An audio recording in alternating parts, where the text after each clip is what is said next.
Hello, welcome to Jason Old Millennial. My name is Jason. And I'm here with my friends Nick from Townsend 505 and Bryer from Bryer's Music Showcase.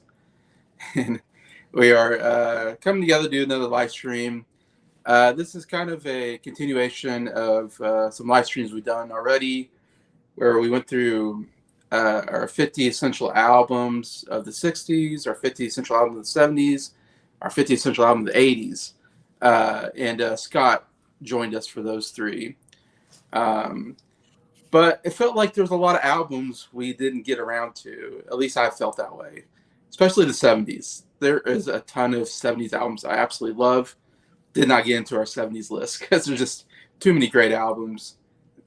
So I really felt like, man, I really want to talk about these other albums that we didn't get around to. And so it kind of came up with this idea to do, I'm calling it 51 other essential albums. So these are other albums that we didn't get around to talking about when we did our 60s, 70s, and 80s.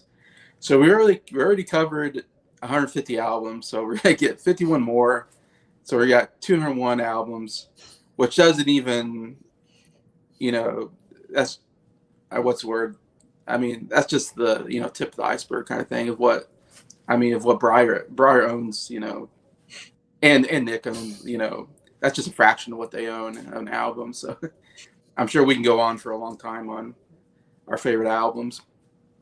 51, just because it's a more of an even number for the three of us. So it's 17 albums that the three of us get to pick. That's why I like to go for an even number 50, but 51 is just so we don't have to exclude somebody out. Anyways, that's the explanation of it all. And we're going to take turns picking an album. And we don't know what the other person is going to pick. So I think that's kind of the fun of it, is I'm going to be a little surprised by what the other two are going to pick. And then I have to adjust my list maybe a little bit based on what they're picking. We'll see. Anyways, I don't know if I need to introduce you guys anymore. Do you want to get right into the rankings, Get into it. the picks? So we're going to go with Bryer first. It's going to be the first pick of this first round. All right. Okay, so when choosing albums for this, I try to keep it as even as I could. Try to get some from the 60s, some from 70s, some from 80s. So I wound up going with 5 albums from the 60s and 6 for the 70s and 6 for the 80s. So that's how it's going to be going. So I'm going to start with my 60s picks first. So the first one is going to be released in 1969. So right at the end of the decade, near the end of the decade, is actually going to be a debut album, and that debut album is the Allman Brothers Band. Okay, so of course, Allman Brothers Band, when this album came out, actually commercially didn't do that well, honestly. Actually, it charted very low.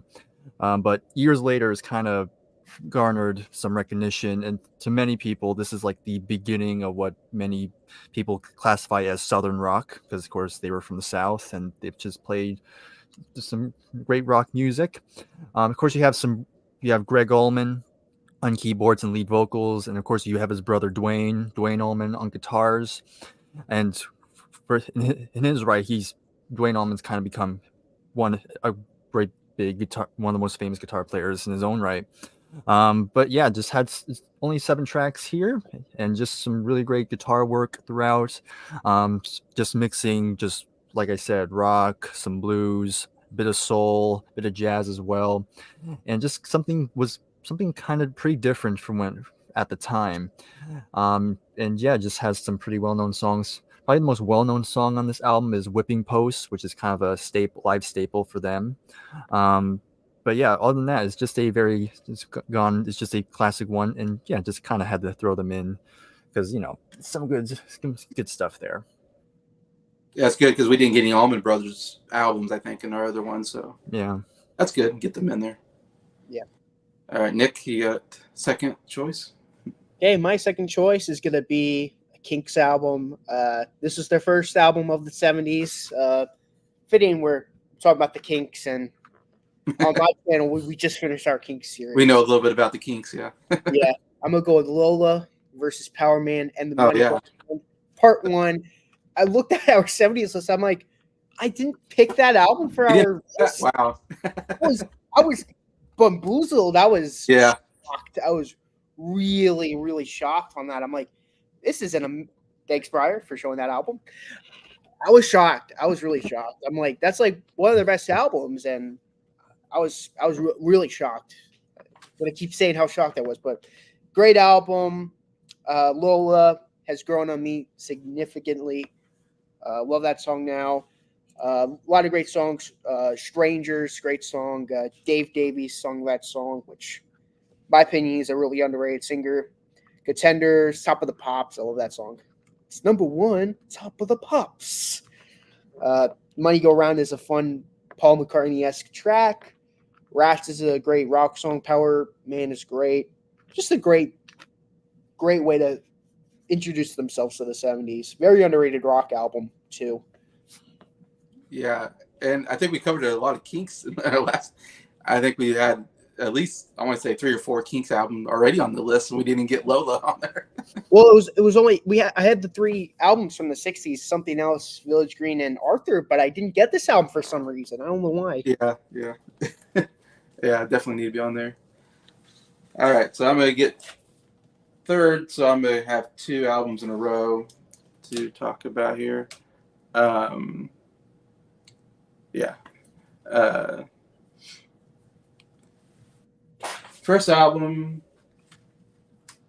that I really wanted to get into our 70s, and I can't believe I didn't get it, and I love this album, and that is Bad Out of Hell. Well, there goes one of mine already. Yeah, by Meatloaf, and songs by Jim Steinman. Yeah, you got the yeah, that's right, you showed off your vinyl, so that's cool. You got the vinyl because it is a cool album cover. It's one of my favorite. Yeah. This came out in '77, and this is a 10 out of 10 album. It's one of my favorite albums. I remember when we did our 70s list, and I remember getting towards the end, and I had to choose between like this, and I think I went with American Pie, but it was between like Bad Hell, American Pie, and a couple other albums, and I went with American Pie. But I was like, man, I really want Bad Out of Hell. It's such a cool album. There's only 7 songs. It's a short album, but all 7 I think are really good songs. Obviously, Bad Hell, the opener, just a epic song. They're pretty long, but they're just so cool. Just the musicianship is amazing. But You Took the Words Right Out of My Mouth, I think, is a great rock song, kind of. Yeah. 2 Out of 3 Ain't Bad, great song. Probably his biggest hit off here, maybe. My favorite is Paradise by Dashboard Light. I love that song. It's my favorite Meatloaf song. It's such a funny, it's a rock song, and at the end it turns into this back and forth between the girl and the guy about, he wants to sleep with her, but he wants him to tell her that he loves her before she sleeps with him, and it's such a funny idea for a song, but it works so well. The vocals are so amazing, and I love Meatloaf's vocals. He has this theatricalness to him. He's like a Broadway singer singing rock songs, and it works so well. But I think it's just all 7 songs I really enjoy, and it works so well. Let me sleep on it. Baby, let me sleep on it. Yeah. And I love the live performance is like one of my favorite of all time. them two, because it's like you're watching a play or something. Oh yeah. Fourth. Yeah, 100%. I mean, Meatloaf always said he always thought of himself as an actor first and singer second. Yeah, because he is an actor. I mean, like I said, he did a lot of theater. All right, so then I get to pick first for the next round. And so, album I don't have, but I felt really need to be on the list, and that is Moondance by Van Morrison. We didn't talk about Van Morrison at all, and Van Morrison is pretty popular, at least amongst like hardcore fans. I know there's a lot of big Van Morrison fans out there. I got a friend named Randy Nelson that's his favorite band or favorite artist like of all time, and he talks about him all the time. And he's very well respected, reviewed, by critics. So yeah, it's like, man, we really need to get a Van Morrison album in here. And my favorite, I haven't listened to all of this to be honest, but Moondance is a really good album. Came out in 1970. Um, and it's just Van Morrison, of course, singer songwriter guy. He's got a great voice. Uh, I don't know. The music is just really, really great here. My favorite song actually is "Crazy Love." I think that's a great song. "Crazy Love." "Moondance" is a great song too. I really like that. I love the whole style of it. It was really cool. But and it stoned and it stoned me. Caravan, Into the Mystic. I mean, these are just really good songs. Um, so yeah, I had to get Moondance on here. Some like I don't like Arrow Weeks as much. I know that's maybe even more popular, but to me, Moondance, that's like the more commercially successful album for him. I think if you have to listen to one Van Morrison album, I think you have to listen to Moondance, and definitely deserves to be on the list. Hey, Lewis. Hello. All right, go back to Nick. Yes. My next pick is going to be so when we did the 70s list, I really underutilized this group, and to me, they're like top three favorite groups of all time. It's gonna be an ABBA album. That's gonna be Voulez-Vous. Yeah, I'm gonna go with Voulez-Vous. Uh-huh. Yeah, I love this album. Brier's probably looking for it right now as we speak, because I think he owns their I entire think catalog. that's But Voulez-Vous, believe it was released '78. Love this. Love the album so much. Very good album from them. Thank you, Bryer. But yeah, love this. Love this album so much. Good as new. Great deep cuts open up the album. As good as new. My love for you. Love that song. Then the next song, Really Vu. Love that song so much. Uh, I have a dream. I love that song. Angel Eyes. The king has lost his crown.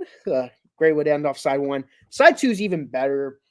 I love Does Your Mother Know? Love the lyrics on that. Very interesting. Uh, what if it wasn't for the nights? Love that song. Uh, really like Chiquitita. That's like one of their best songs ever. And I love is a little longer, baby. Love that song too. And it ends off on Kisses of Fire, which I think that's an amazing album closer. If I wish Gimme Gimme Gimme was on the album, but sad it wasn't. But it is what it is. But overall, great album. I'm excited for that ABBA series when we get to it eventually. yeah.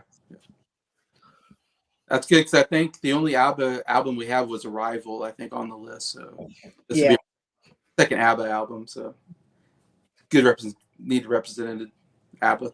At least I know Nick will. All right, so Briar, you get the next two. All right. Okay, next one is another debut album, and that band is The Band. We have music from Big Pink from the band. Again, so I know in the when we did the 60s, I already put their second album in there. So it felt like I had to have at least their debut because I know their debut is also highly regarded That's as pretty well. popular. Yes, of course, music from Big Pink. Of course, a lot of these songs came about at Big Pink, which it's actually there's even a little photo of it right there.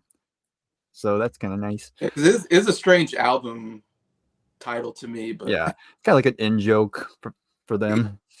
And also, the artwork was done by Bob Dylan. He also painted this thing for them. okay. And of course, the band were Bob Dylan's backing Yeah. band at one point. At least most of the members were. But yeah, again, for a debut, just kind of shows who they are. You know, just taking Americana, roots rock, and just kind of bringing it into the forefronts. Of course, you have big names like Robbie Robertson, Levon Helm, and other folks that's pretty sure people most know. But yeah, some songs like Tears of Rage, To Kingdom Come, and of course, probably the most well-known song on here is The Wait. Wait. That's usually the big one here. But yeah, overall, it's just a very good, kind of more chill album. Some good vocals, especially when they harmonize with each other. Just very unique harmonies. Like it's not like the most pristine harmonies you'll hear, but it just somehow works. It's just the songwriting itself just has this kind of very organic feel, and they just kind of all the members kind of really gel really well together. So that'll be the next one here. And then for my next one, I'm going to show is yet another debut. Probably the most. I wouldn't say obscure, but only I feel like certain people will know it. At least people will know at least they know the name of this person. But the album's called Truth, and it's by Jeff Beck. Oh, okay. Yeah, so this is his first solo album after, of course, leaving Yardbirds and stuff like that. And of course, by this point, technically, this is technically the Jeff Beck group. Technically, it's a band, but most people it's mostly Jeff Beck because so they just say Jeff Beck for sure. But this was a band, and there's actually quite a bit of big names in here, at least people that would later become big names. Of course, we know Jeff Beck, he was already a big name at this point, but you also have on vocals, you have a very young Rod Stewart before he would go solo. So it's and vocally he sounds great here. But you also have some other pretty well-known names like Ronnie Wood, who of course would also join the Small Faces and of course become a member of the Rolling Stones later. Then you have John Paul Jones actually appears as well on Hammond organ on a couple tracks. I think this was just before he joined Led Zeppelin. Okay. Then you have Nicky Hopkins on piano on a few songs. Good old Nicky Hopkins. Yeah. Of course, he's got to be there. And Well, probably the most every British record has to be in it. pretty much.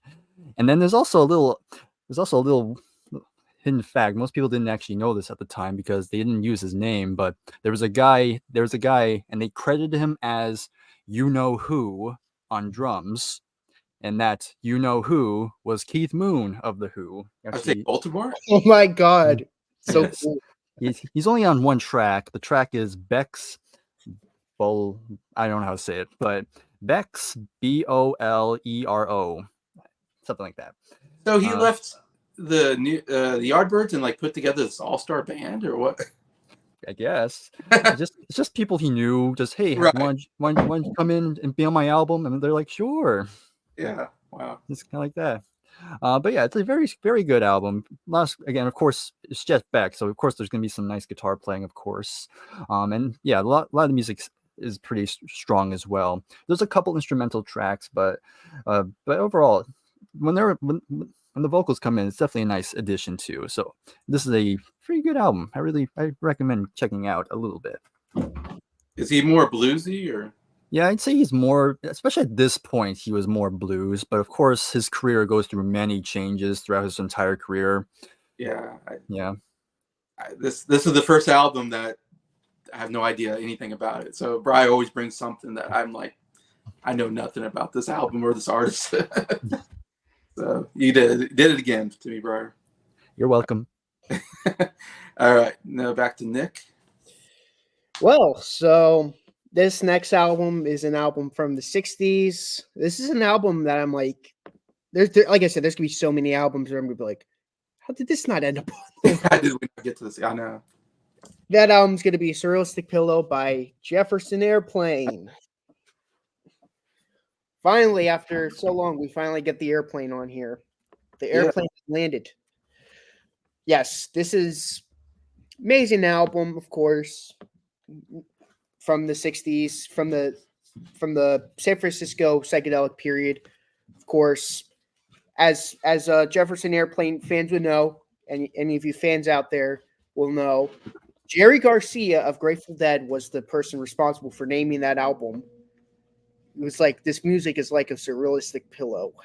And that for good reason. Not that, but apparently he was their spiritual advisor. That was his role in the band. Which pretty much translates to their marijuana.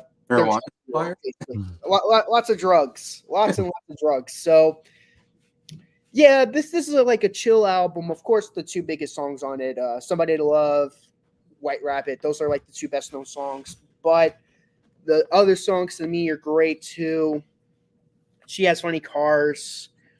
Love that song. My Best Friend, I love that song too.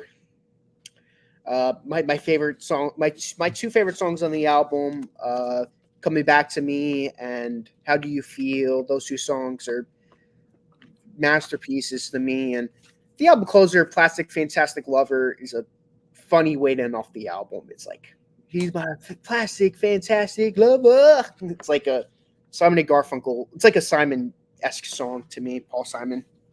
Yeah, great album. Hey, Mike.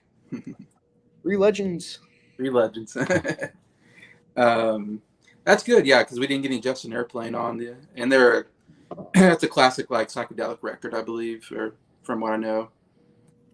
Anyway, so that's good. I like that. All right, so I get two picks. First one, we talked about ELO, and Scott put Out of the Blue on our list, and it's not even my favorite ELO album, so I was like, I gotta get my favorite ELO album. Love this album, and that is New World Record. I think Bryer, he knows what I'm talking about. Yeah, so I was like, I remember when we did that, and I was like, oh man, I can't believe I didn't get New World Record. I love this album so much. My favorite ELO album. Oh, you got the vinyl, yeah. I don't have the album yet. That's like one I need to get. It's definitely top of my list because first time I heard this album, I was like, I've never heard anything like this. It's like a rock album with orchestra music. It's and I love both. I love rock music. I love orchestra music. Man, this album is like the perfect combination of string arrangements with the rock stuff. Absolutely love it. A lot of the songs have these really cool beginnings where it's like this cool orchestra beginning. It's very dramatic, and then we get right into like the rock riff, and it's like, oh my gosh, like that was cool. Now the rock guitar stuff is cool too. The singing is great. There's some great harmonies throughout this album. Very catchy music throughout. My favorite song, "Telephone Line." When I first heard that song, and I feel like I discovered this album like maybe 3 years ago. And when I first heard that song, I was like, this is one of my favorite songs of all time. Like, I thought it was amazing. The harmonies were just so good.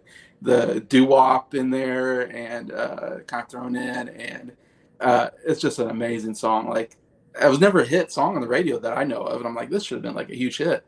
But it's so good. But I also love "Tightrope" is a great opener. "Living Thing," great. "Do Ya," "Rockaria." There's just so many great songs. It's just I almost want to say underrated record because I just discovered it, I feel like recently, and I was like, man, this album's so great. So yeah, definitely had to get it on my list. I love the album so much. The second album I'll be talking about on this time period is we talked about Steely Dan with Asia, whatever. Scott's favorite, I think, album. He put it on there. And again, I'm like, man, that's not my favorite Steely Dan record. So I was like, I have to get my favorite Steely Dan record on. And that is the opener or the debut, which is "Can't Buy a Thrill." This to me is by far my favorite, like by far. Like none of the other albums for me come close to this one. And it's their debut. And I feel like they never get back to the sound of this album very well. Pretzel Logic, Katy Light, I think are pretty decent. I don't like Asia or any of the real super jazz fusion albums. It's just not for me. But this is just a great rock record. It felt more like a band put together. I love the addition of David Palmer singing on here. It's the only time you're ever going to hear him sing. The harmonies are really good on this album. Like they never really get back to, I think, the great harmonies and the great, like just great melodies and catchy songs like they do on this one. My favorite, obviously, is "Reeling in the Years." That is one of my favorite songs. That is one of the greatest rock songs. The guitar sounds so amazing. The guitar solos are so great. The harmonies are amazing in the chorus. Man, I just get lost in the song. "Do It Again," of course, was a big hit off of here as well. "Dirty Work," I love that song. I love David Palmer's vocals. I wish he would sing more. I think Nick agrees with me on that. I agree.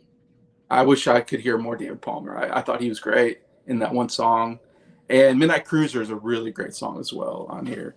But yeah, so yeah, definitely had to get that on the list.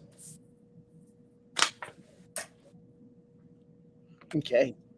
Mike, if I can get to it, I'll get to it. Well, hopefully I can get to that stream as well. I got like 3 streams today, so I'm jam-packed today of streams. All right, so back to Nick. Yeah. Okay, my next pick is gonna be a Paul McCartney album. Yes. All Yes, right. so Paul McCartney on here. It's Yes. gonna be Tug of War, All right.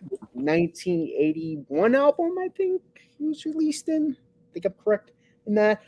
This album is mind blowing. This is an album that makes you go, "Wow!" Like Paul McCartney's still making like these amazing albums even after the 70s. Like people say like, oh, 70s Wings, that's like Paul's peak. But to me, this is the greatest Paul McCartney album ever. And it has George Martin on it as well. I mean, for one, it has Ebony and Ivory. That's like that alone makes the album great. I know it's stupid for one song, but that song alone makes the album worth listening to. But there's just so much great songs too. The title track, "It's a Tug of War." Yeah, love that song. Mhm. "Take It Away." "What's That You Doing?" Groovy song with Stevie Wonder. That's another. He does another song with Stevie Wonder. "Here Today." Love that song. His homage to John Lennon. Yeah. Haunting. Beautiful. "Ballroom Dancing." Ah, I love that song. "Ballroom Dancing." Ah, "The Pound is Sinking." "Wanderlust."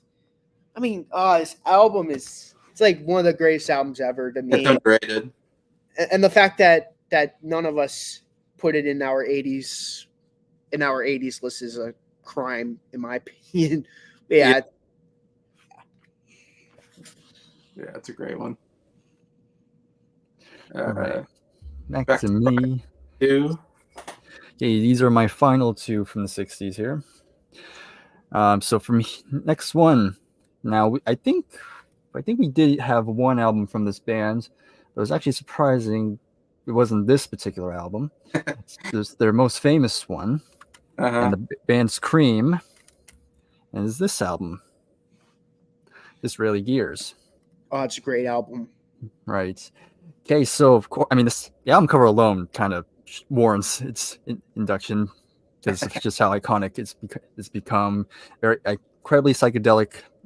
I mean, this was right in the middle of the psychedelic movement, so this kind of pretty much sums it up.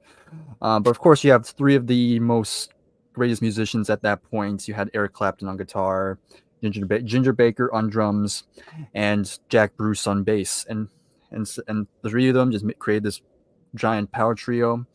And this is kind of like their real big album.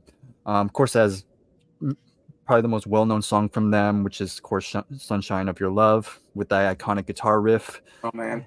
And just one of the big songs of the 60s. But yeah, you also have "Strange Brew," "Dance the Night Away." Then you have "Tales of Brave Ulysses," and countless others here. Just a great blend of blues rock and psychedelic rock, and just this very interesting listening experience. But yeah, had to get that in here. That's the next one. And my final pick from the 60s, again, another album from 1969, and another debut. So far, my 5 picks have all been debuts. So 5 of my picks have been debuts so far. Sometimes debuts are the best ones, I guess. Yeah. Maybe. But pretty well-known guitarist here. We have the debut album of Santana. Okay. Yeah, so of course, Carlos Santana specifically. This was his first album here. So self-titled? Self-titled, yes. Of course, there's other self-titled albums he's done. There's Santana 2. No, there's Santana 3. And I think Santana 4. So quite a bit of Santanas. I have Supernatural. That's the only one I got. Yeah, that one was not a self-titled.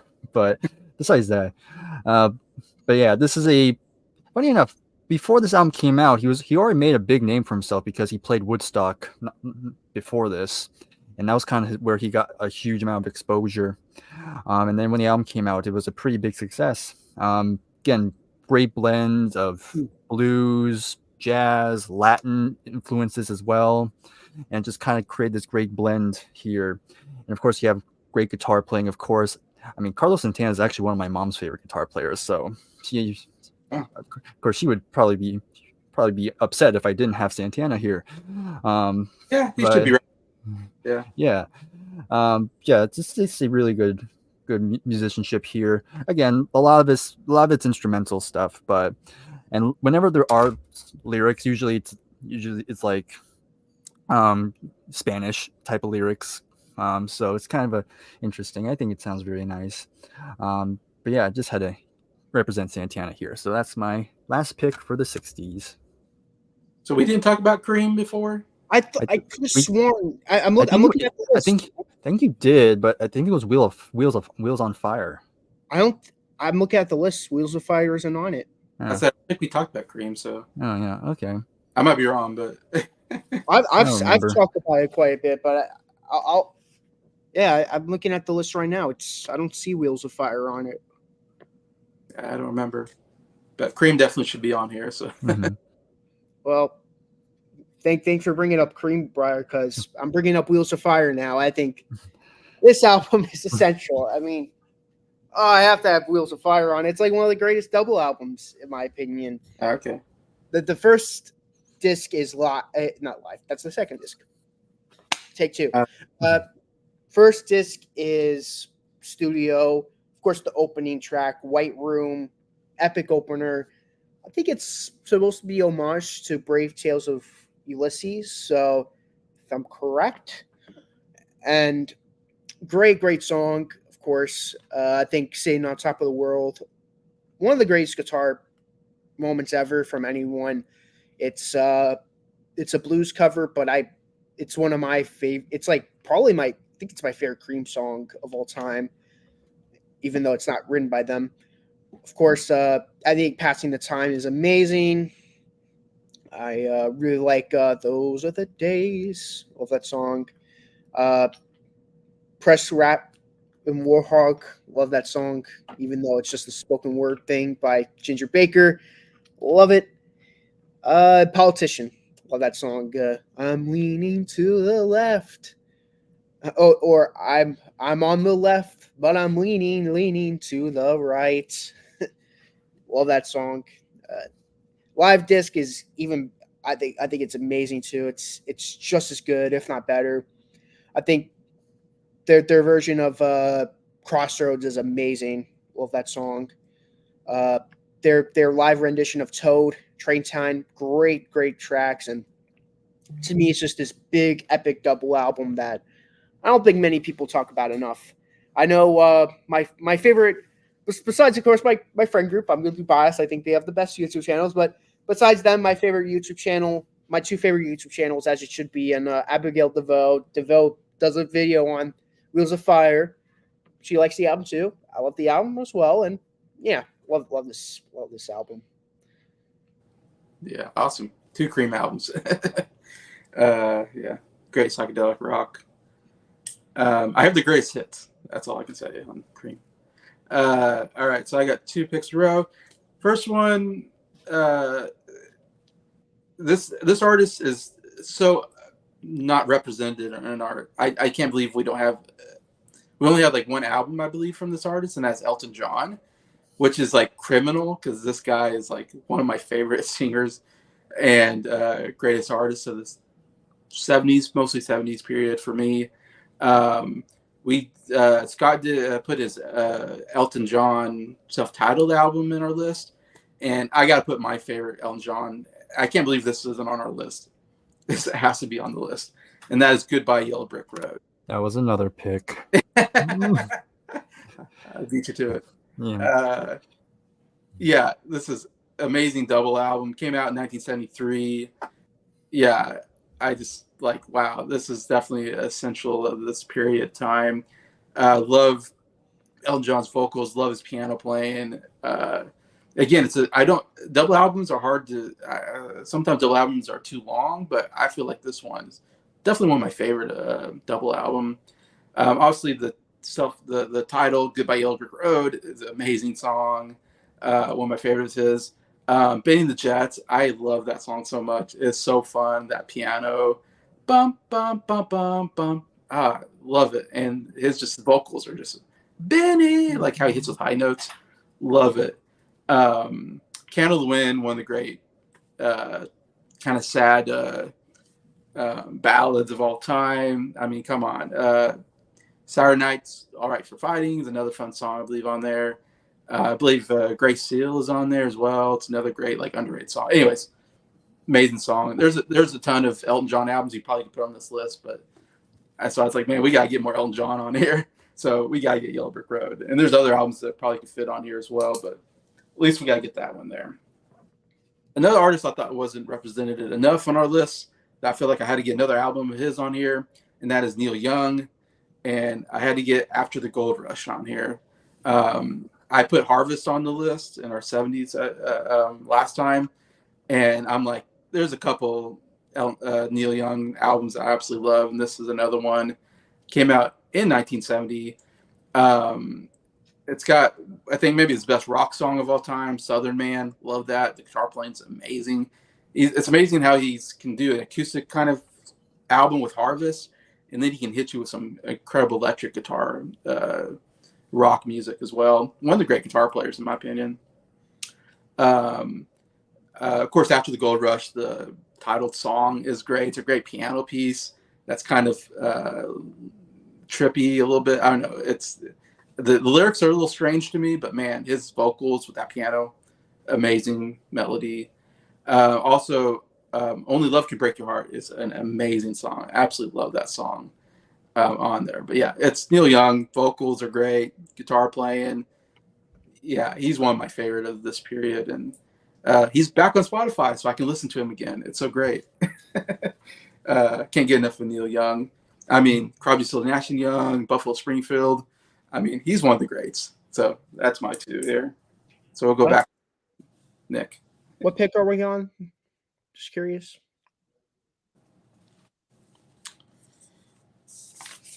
Well, like how many? Like what number pick are we on?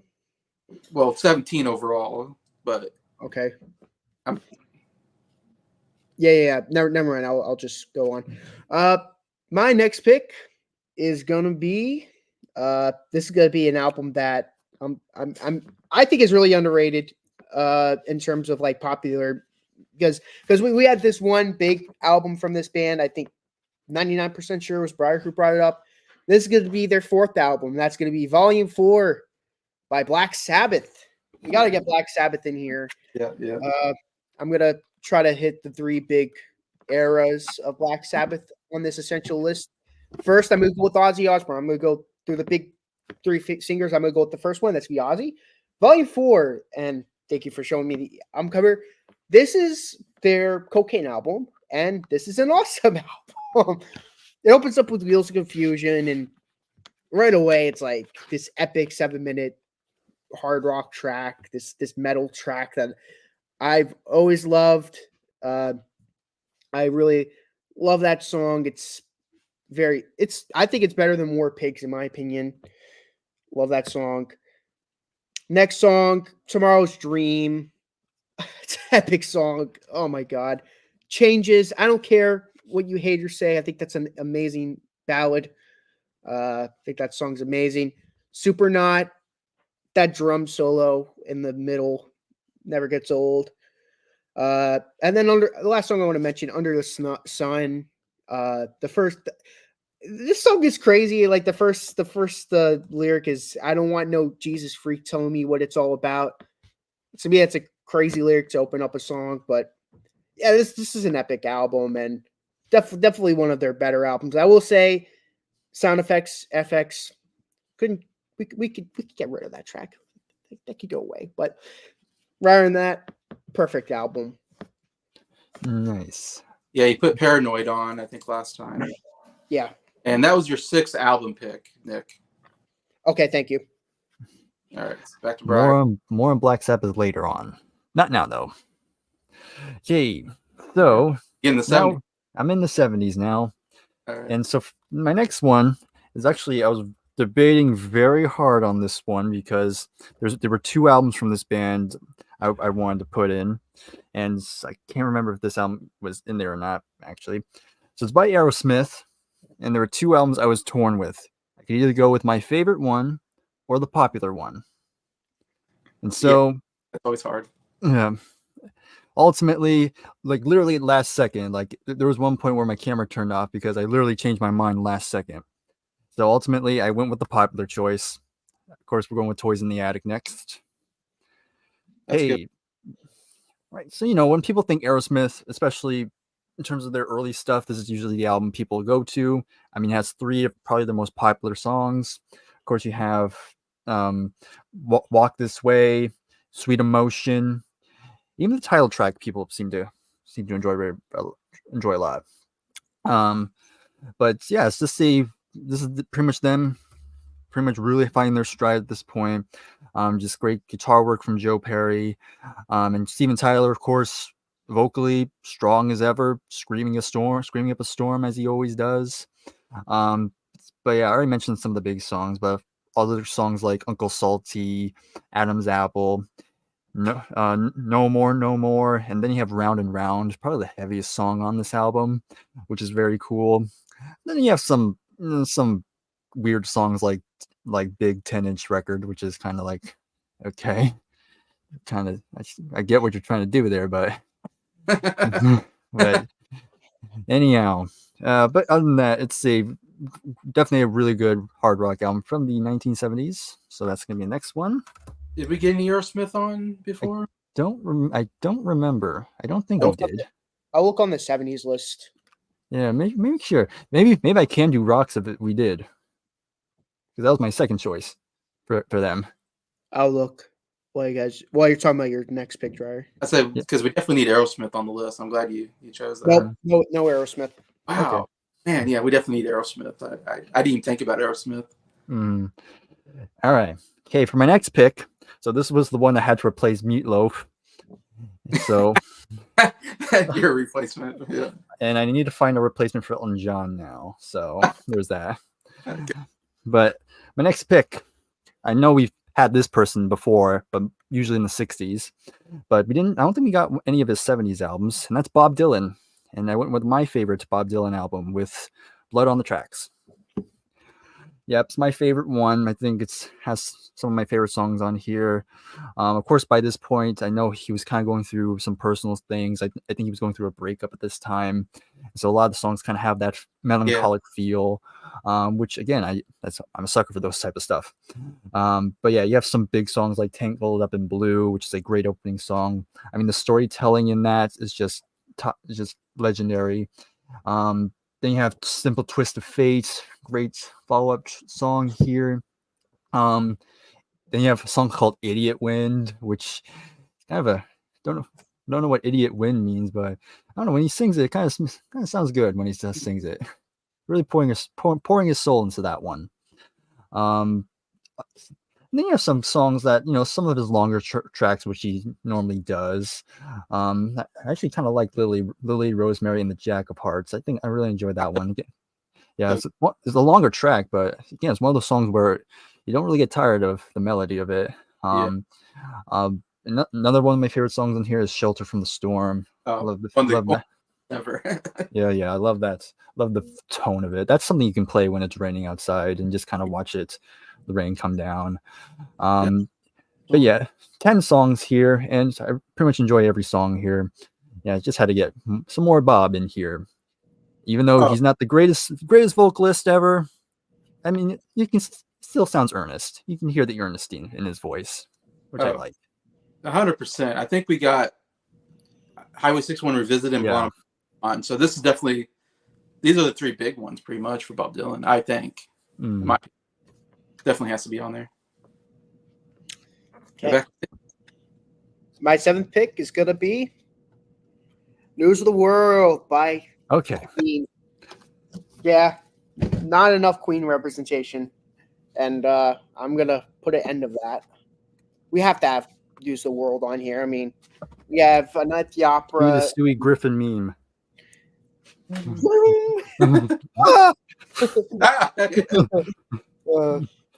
Love that. I mean, freaking News of the World. Come on. What's more else to say? We will rock you. We are the champions. That opens the record. Come on. But the rest of the album is awesome too. Of course, we got Sheer Heart Attack. Real Cardiac. Love that song. I love All Dead, All Dead, All Dead. I know it's just two All Dead, All Dead. I mean, Brian May wrote that for his dead cat. I mean, as someone who lost a cat, I relate to that. Yeah. Spread Your Wings, beautiful song. I think that's one of their. Love that song so much. Of course, I love that. I love Roger's song, "Fight from the Inside." Love that song too. Get Down, Make Love. If it wasn't for you guys, I would have never gotten into that song. But that song is a certified banger. Sleeping on the Sidewalk is my least favorite song on the album, but I like it. I think it's a bumping song. Where you could stick that fancy label. Love that song. It's Late. One of the epic songs from them. One of their most underrated songs as well. My Melancholy Blues, their jazziest song, evidently is not on jazz. Side note. But yeah, great. I mean, the fact that it wasn't on our 70s list, come on. This is essential. The album cover alone makes it essential. Yes. Gotta get Queen. I'm so glad you put that on your list because I had to choose between two albums. One was News of the World, the other album was this one, and that is Jazz. Yes. You know what's funny? I purposely left it out on my list because I knew you were gonna put it on there. Yeah, I was like, either it's between Jazz or News of the World, and Jazz is my favorite Queen's album. So I was like, I gotta go with my favorite, and so I was hoping you or Bryer would pick News of the World, so that would also be on the list. I was your savior there. Yeah, so I was like, okay, good. We got both albums. I was like, I really would like both those albums to be on our list. I was actually considered talking about those two, but then I thought, I'm sure the two of them will talk about them, so I'll give them the Queen this time. Queen is so we're three big Queen fans. I mean, Breyer's like the biggest I know of all time. And it's crazy that I think we got Night at the Opera and Day at the Races on the list. We got two Queen albums, I think. Oh, no, I got three because I think I put The Game as well on the list. It was the 80s. That was the 80s. So we got three Queen albums, but I still felt like we need more Queen as big of fans as we are. So we got four, and now we got a fifth one. So this is good. I'm glad we got some good representation of Queen on here. And yeah, Queen is just one of the greatest rock bands of all time. Freddie Mercury's so great. I especially love this one, and I think I might be a hot take that I love this one so much, but it's got so many great songs. Fat Bottom Girls is one of my favorite Queen songs all time. Great rock song, so fun. Love it. Don't Stop Me Now is one of their best as well. So one of the big hits off of here. Bicycles, another fairly well-known one. It's a fun one. In Only 7 Days is one of my favorite deep cuts. I love that song so much, and it's not one that anybody talks about as much. Also, Jealousy. I love that song as well. It's another one that's not talked about as much, but overall, just another. This period is so great for me. Me personally, Night at the Opera, Day of the Races, News of the World, Jazz. I mean, this is some of the best music ever put together. Three of those four albums get 10s out of 10s out of me. That's how good this that period is for me. So, and for me, like, I think the Who are the greatest band ever. But I mean, technically, I'd say Queen and the Who are tied. But I'd say those four albums you just said are competing against Who albums. Like the Queen are the only band that could compete against the Who. And me and Adam just did a whole series, like we did a 2-part series of us comparing Beatle albums and Who albums, and the Beatles lost 12-0 to the really? Who, and Queen they're putting up a fighting chance. So it's like that's just to go to show like how great Queen was, and they were like those albums that they released are alongside to me the Who. Yeah. Another artist I think was unrepresentative. One of my favorite is John Denver. I put Poems, Prayers, and Promises on the list, my favorite John Denver album, but I have to put my second favorite, and that is Rocky Mountain High. Yeah. I actually that was on my list, so I'm glad you represented it. Yeah, I can't get enough. I need more John Denver on this list. I kind of feel like he's not talked about enough. His albums are never talked about, and he's got some great albums, including this one. It's another 10 out of 10 album for me. Um, you got Rocky Mountain High. I mean, come on, one of his biggest hits. So good. The acoustic guitar playing, his vocals are so good as well on here. His Mother Nature's Son is a really good cover. As then you got like Prisoners is another really great song off here. Goodbye Again, another big hit for him. Again, it's just a nice, easy sounding vocals, and it's just so nice to listen to. And then the really cool thing is the last part, the season suite, which is so unique. I've never heard really anybody do this like this, where he goes through the different seasons of the year, starting with summer, fall, winter, late winter, early spring, and then ends with spring. And so it's like it's like 5 songs in one. It's like one song, but it has like 5 different parts to it. And the overall chorus is really great. It keeps going back to that chorus. Love it. Overall, just a cool way to end this album. But yeah, I mean, come on. You have to have Rocky Mountain High if you're a John Denver fan. It's a no-brainer. It's funny. I was like, I'm not sure if Jason's going to put it, but I'd put it on there. Let's see, the Doors, LA Woman. Did we ever talk about? We had one Doors in the 60s. I did the debut. I think it was me who put the debut in there. Yeah, I think we got the debut, but I don't think we got LA Woman, which I know is another pretty popular one. Yeah. And I know Min Hajol, you're talking about Deadpool. Yeah, I'm excited for Deadpool, but we're talking about music on this channel, so on this video, so I can't really get into that as much. Yeah, Black Sabbath, Fallen 4, that's on our list. Yeah, I got it. Anyway, so yeah, back to Nick. Okay, now we get to talk about that Keith M. Show his comment. I agree with him. That's a great album. Oh, yes. It's funny you mentioned that, Keith. Oh. That's my next pick. Back Home Again, which fine, you're fine. That's my next pick. Thank you, Keith. I know me and you have had some disagreements on the Beatles before, but I agree with you on this. Back Home Again. Love that album. Love this album. I had to. I mean, I was really considering that, or I ended up picking, that album, Rocky Mountain High. But then, now that Jason put it on his list, I get to put this on my list. So, thank you, Jason, so much for that, because we need to talk about more John Denver. Very, very underrated album guy. Of course, it starts off with the title track. Love the title track. Has the very good studio version of "Thank God I'm a Country Boy."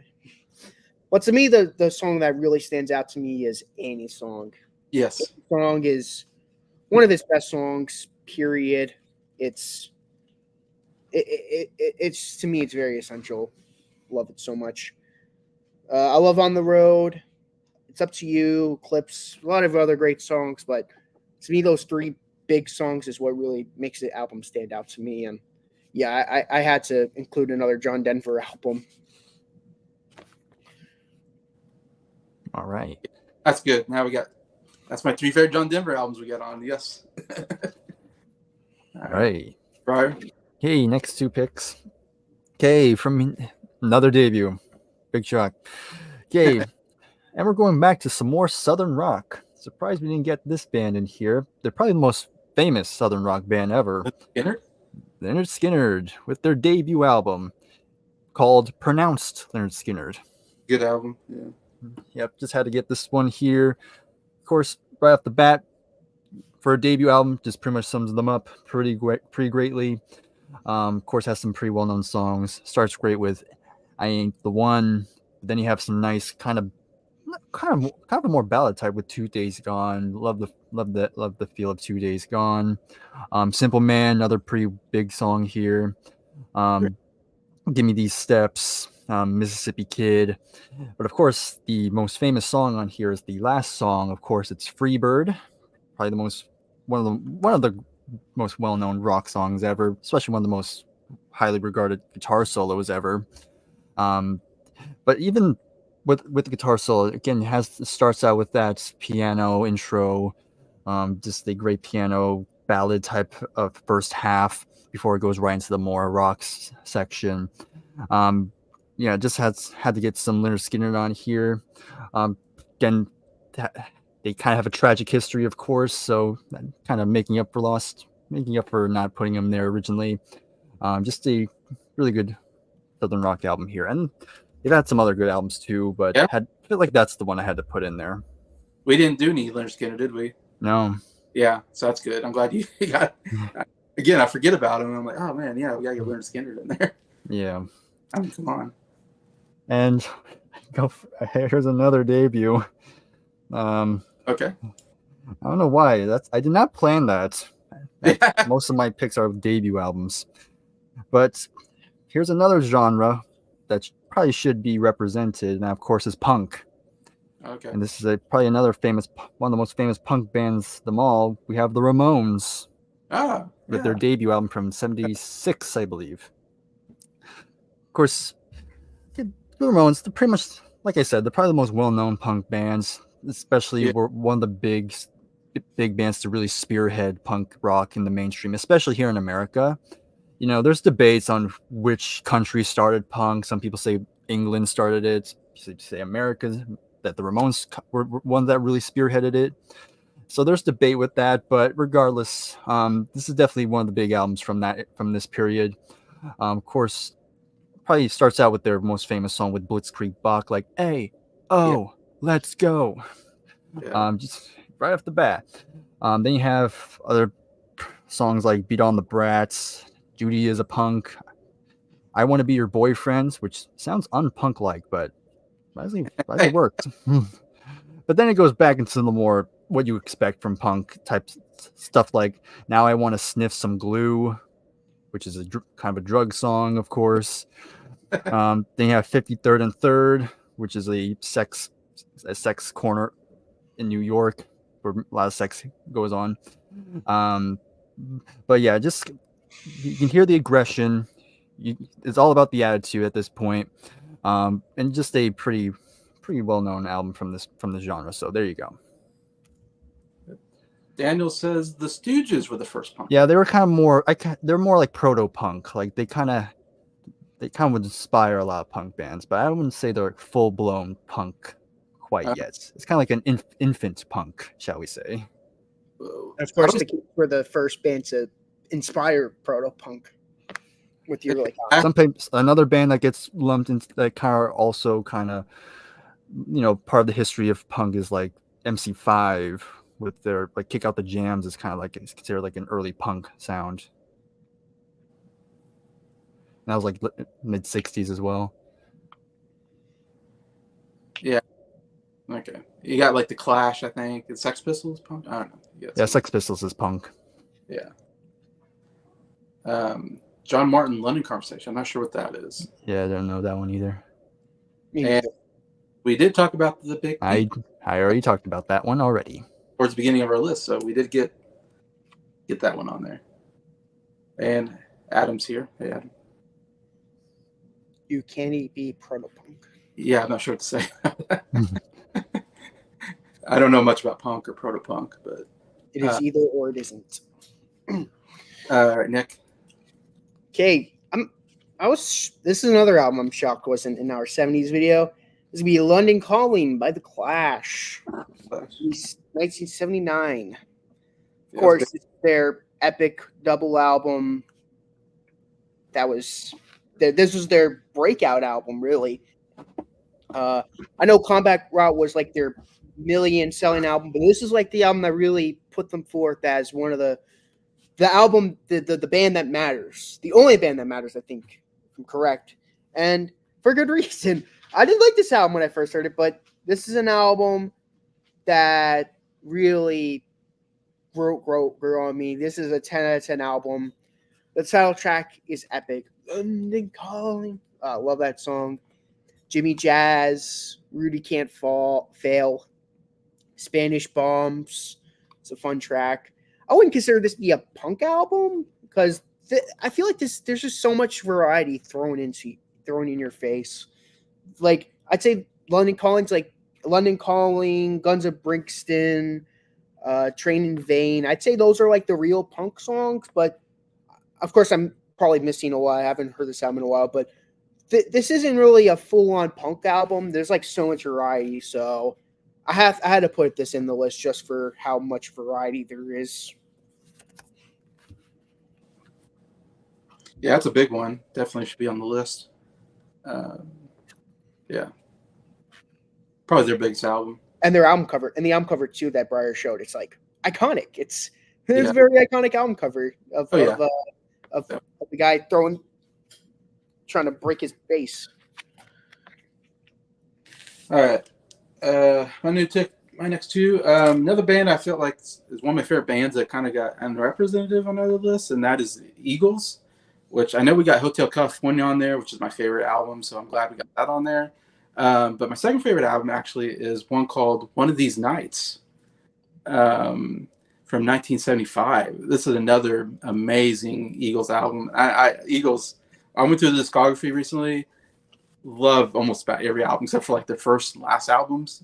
Every other one though is like at least a 9, 9.5, or a 10. They're just some of the best albums I've ever heard. Sometimes they get hate, but man, I love the overall sound of the Eagles at this time period. Some huge hits on this album. The harmonies are amazing. Guitar playing is great. Love Joe Walsh and John Fielder. I don't know if he's playing on this one. I should probably look that before I say those names. But obviously Don Henley and Fry, the main songwriters. But you got stuff like Lying Eyes. You got Take It to the Limit. Take It to the Limit. Oh my gosh, that's like one of my favorite Eagles songs of all time. Sung by their bass player Randy Mesner. His best song probably he ever sang. Yeah, and Don Felder is on the album. This is actually his first album with the band. Don Felder, yes. Love the guitar playing, a lot of stuff, but just the writing is so good. The singing, I love the overall sound. One of These Nights, of course, though, the title track is another great song. I don't have the album in front of me, so I can't read all the songs, but I just know those are the 3 big hits on there that are, and it's just, again, like I said, it's a 10 out of 10 album. So to me, you have to listen to, in my opinion, Hotel California, One of These Nights, got to be up there for me. Dark Desert Highway, Cool Wind in My Hair. Yes. So then next one, we talked about him already, but I just feel like I got to put more of him on here. He's my favorite artist of all time. Paul McCartney, I thought I got to put Ram on here. Come on. That's a great. That was a runner-up for me. Yep, that was actually a contender for me as well. Oh, really? Okay, awesome. Yeah. I know Band on the Run I put on the list. That's my favorite Paul McCartney album. I can't remember if we put anything else on. On the top of my head, I don't think so.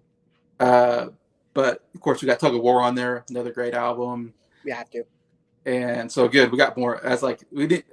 To me, doing this list, I'm like, there's certain artists that I feel like need multiple albums, and so Paul McCartney is definitely one of those where I'm like, we could put a bunch of his albums on this list.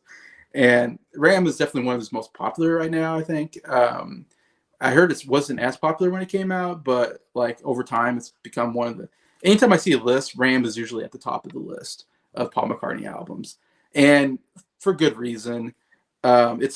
It's a second album, but it's the first one. It's the second overall solo album, but it feels like it's just better produced than McCartney 1, and I felt like he had more time to put together these songs. But my favorite is Uncle Albert, Albert Halsley. Love that song. It's a good radio hit. So fun, unique. But Too Many People, really catchy song here. Heart of the Country, I think, is a really great song as well. I love even the Ram On songs are really cool on here. But yeah, overall, it's some of his best writing, I think. And I even like Long Haired Lady, I think is good. Oh, Backseat of My Car. Love Backseat of My Car, the closer. really great one too. Yeah, this is an album that really kind of grew on me over time, and I finally was like, you know what, this is one of the great albums that has to be on the list. So you got Ram by Paul McCartney. Eat at Home's my favorite song on that album. Come on, little lady, eat at home. Yeah, Don Henley soundtrack to heavy metal. All right, now we're back to Nick. Okay, I'm gonna go with the debut album, and that debut album's gonna be Queen. All right. Debut album. I mean, to me, the greatest debut album of all time is My Generation by The Who, which I got on there already. Yep. This is the second greatest debut of all time.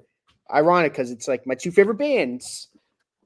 Funny how that works. So this is like weird because this is like a different kind of Queen because this isn't the Queen we're used to, like, you know, with A Night at the Opera, A Day at the Races. This is like their most straightforward rock album, and I love it. This is like the closest they get to metal, actually. Songs like Son and Daughter and Liar and Great King Rat. This is like the closest they get to like Black Sabbath, actually. And I love that. Of course, it has Keep Yourself Alive, which love that song. Doing all right. Love that song too. I mean, there's just so much great songs on this album, but yeah, I had to get the debut Queen album on here. Nice. Good. Now that's like 6 Queen albums. All right. Good. I felt like we needed more Queen, so I'm glad we got more Queen on there. All right. Now back to Bryer. These are my final two for the 70s here. Okay, so this was my replacements for, I believe, was it the Elton John? I think this is the Elton John replacement here. So I already talked about this person briefly before, and this was when he was playing with Jeff Beck, and I had to get his solo when he went solo. We had Rod Stewart. We have Every Picture Tells a Story. I think this is his second album. Came out in 1971.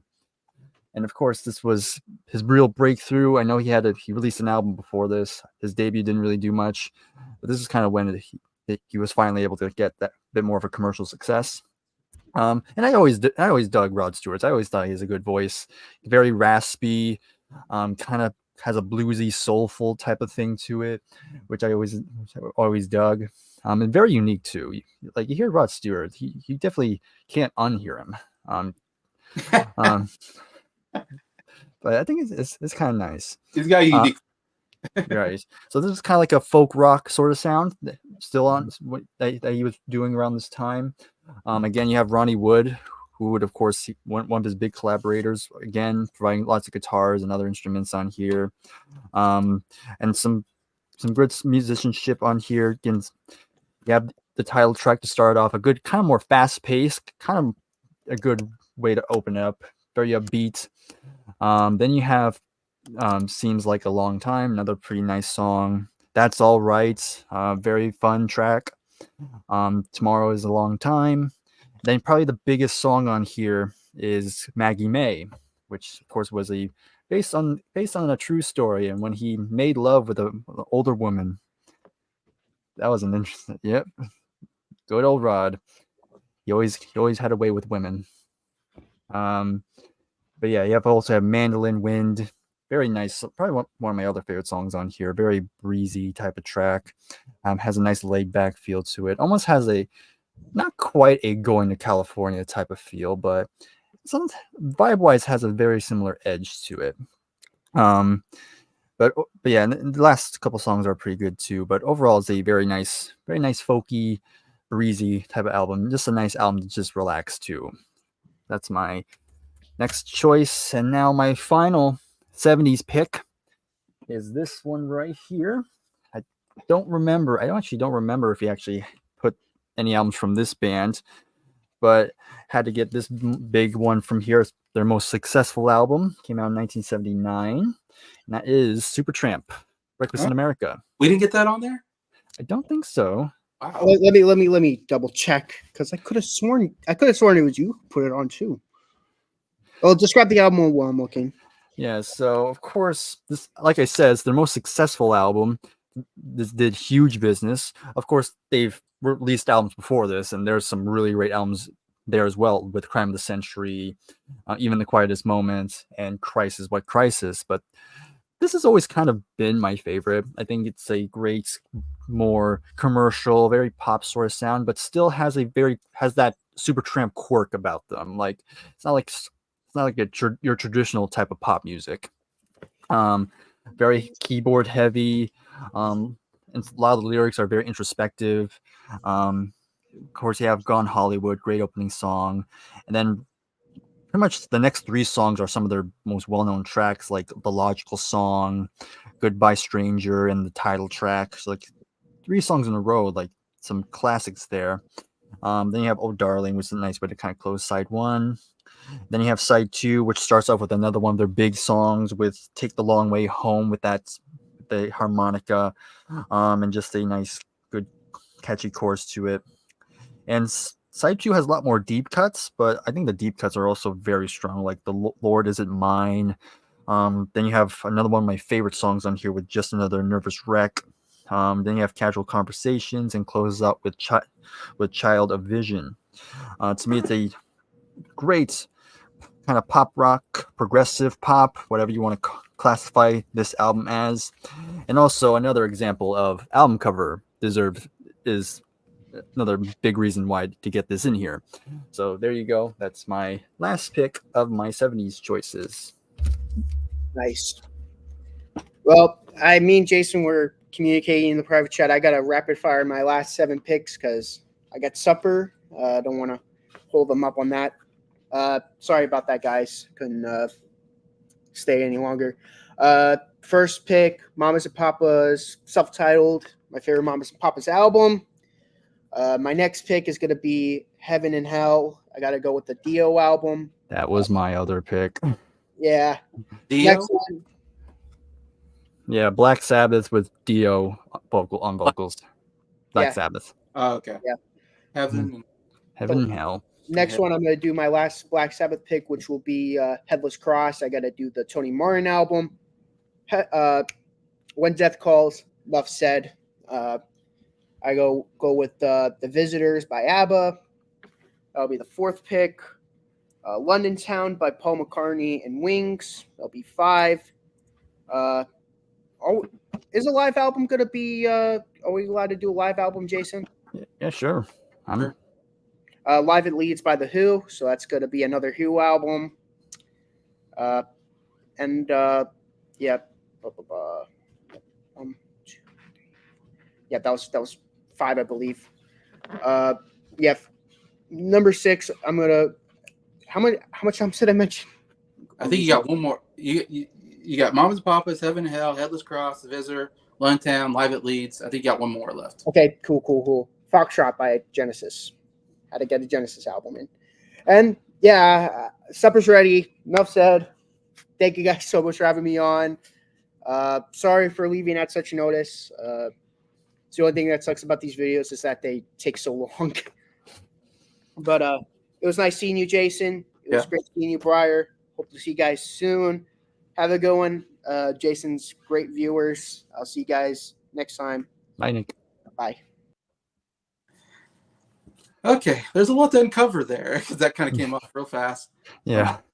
Notes together here. Yeah, I was not going to get each album out as he was talking there. Okay, so we got Mamas and Papas. Self-titled. Mm-hmm. Yeah. That's the second Mamas and Papas album we got on. Yes, that's the second album, yeah. Because you put the first one on. I put the debut originally. Can you believe your eyes and ears? So yeah. And Nick is a huge Mamas and Papas fan, so I'm not surprised you got that one on. Heaven and Hell by Black Sabbath. Sabbath, yes. Do you have anything to say about that album? I mean, that's my favorite Sabbath album, actually. Oh, okay. So. And like I said, that was going to be one of my 80s picks, but now he took it, so now I have to replace that. I think he said Headless Cross by Headless Cross, another Black Sabbath one. Yeah. That's one with Tony Martin on vocals, and Brian May guest stars on one track. So these different eras of Black Sabbath Yeah, there's that many. he There's kind of quite a few eras of Black that he kind Sabbath. of hit on there. Okay, Yeah. because we got Paranoid, I think, uh, Volume Paranoid, 4. Volume 4. Yeah. So we got 4 now. Wow, a lot of Black Sabbath all of a sudden. Hey, they're a But pretty influential band. they were a big, maybe I don't know. I want to say one of the first big heavy metal bands. I don't know. What Yeah. I want to say Mm-hmm. definitely super hard rock. Um, the Visitor. The Visitor by ABBA. Was that an ABBA? Okay. Yeah. All right, good. So we got 2 ABBA albums. No, 3 because we had Arrival, then 2 on this. Again, ABBA. Nick loves ABBA, so it makes sense. You want to get as much. I knew he wanted to get a lot of ABBA on here. Yeah. London Town. I can talk about that one. Love that album. Another really good underrated Paul McCartney Wings album. I have the album, in fact, on vinyl. Oh yeah, that's true. But With a Little Luck is the big song on there. That is a really great, one of my favorite Paul McCartney songs. Super catchy, and yeah, it's one of probably the bigger hit on there. London Town, the title track, is also very good. Really underrated song there. I think So Bad is really great on there. Yeah, it's a very underrated. Again, being a big Paul McCartney fan, that is. There's so many great Paul McCartney albums to talk about. Definitely during the. I'm not sure when that came out, but that was during the Wings era. Seems like it's towards the end of the Wings era. Yeah, I think London Town was the last one. Or no, it wasn't the last one. It was the second to last one. Okay. Yeah, I think the last one was Back to the Egg. Back to the Egg. Okay. Yeah. But yeah, London Town. Yeah, so I definitely agree with that. That one was, I don't know if it's one of his bigger named ones, but it's really good. Like, I think it's underrated. Like I said. So, and I know yeah, me and Nick have been listening a lot to Paul McCartney lately, so we both are huge on these albums. So good. So that's another Paul McCartney. We already had Tug of War, Ram, and now London Town. So we got 3 on this list, plus I think Band on the Run. I think is the only other one I can remember. Yeah, that's good. We got Paul McCartney well represented then.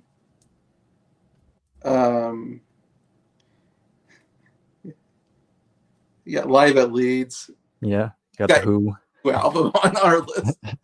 We got Who maybe has the most albums because I think we had all their 60s albums for sure. Yeah.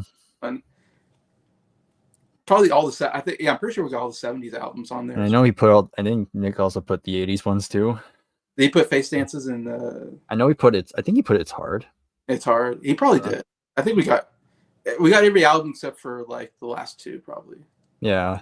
And also some of the compilations like Magic Bus. Oh, we got Odds and Sods on there. And oh yeah, Odds and Sods. I was like, that's on the list. And now we got the live album, Live at Leeds. Probably their big live album. Yeah. It's good he got one live album in there. Yeah, that's fine. Yeah. I was actually I was contemplating another live album, but it didn't make it. I was gonna put Peter Frampton's live album in there. Right. Yeah. I mean, I didn't put it on my list, but because But yeah, that's fine. It's got like the essential Magic Bus, I think, song on there.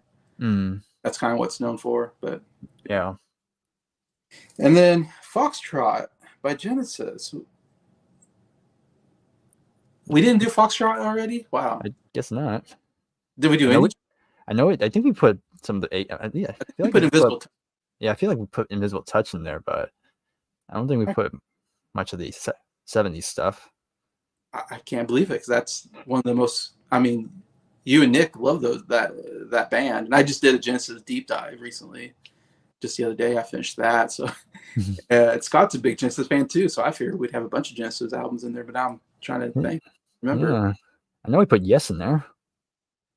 Yeah, I know we got Invisible Touch in there, and Foxtrot is like that's everybody. Why do I feel like it's? I did say Genesis, but I don't know. Yeah, I have to look at it again. but I know Bryer would probably agree. Foxtrot is probably one of the Yeah, best. yeah. I don't like Foxtrot at all. It's towards the bottom of my list. It's a boring prog rock album, but I'm alone on that. All Genesis fans love that. Supper's Ready is the 23-minute song. Peter Gabriel. Yeah. All right. So that's all 17 of Nick's picks on here. I know, Daniel, you've been crazy on the comment section here. Yeah, I've never seen heavy metal. I've heard of it. Yeah, I know. I've seen clips of it. You have? Okay. Yeah, it's like an animated film. It's like it's weird. He says, have you guys ever listened to Free or the Groundhog I Split? do know Free. You do? That's Okay. that's where Paul Rogers got his start before he formed Bad Company. Oh, okay. Yeah, they have the big hit like "All Right Now," like "All Right Oh, okay. Now." Yeah. Yeah, It says, Rod's not dead. He is still financing sectarianism in Glasgow. I'm not getting into Rod's personal life. I know nothing. Yeah, Yeah, every picture tells a story. I still haven't heard that album, but I keep hearing people say it's a really good album. yeah. I think it's probably my favorite of his albums. That's the one I hear about. That's the only one. Actually, that's the only one I know about because everybody talks about that one. From Mm-hmm. his vocals are kind of interesting, but I haven't gotten enough into him to say if I like him or not. So I can't say one or the other. I just know that Maggie May, whatever. Yeah, Right, that was a big one. And then like, there's one about "Do You Think I'm Sexy?" I think. yeah. That was like late set. That was his disco era. Okay, I do like. I heard him sing this one. Have I told you lately that I love Oh you? yeah, that was a Van Morrison cover he did. Yeah, that was in the '90s. I love that version of it. I think he Yeah, did. yeah, that's a good one. I have that album. Oh, okay, cool.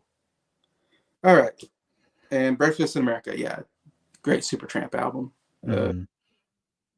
I can't believe we didn't talk about that. That's definitely. I know that's a favorite of yours, and we even did a review of it. Mm-hmm. Yeah, Daniel says, "Good call. We love the Tramp," There you go.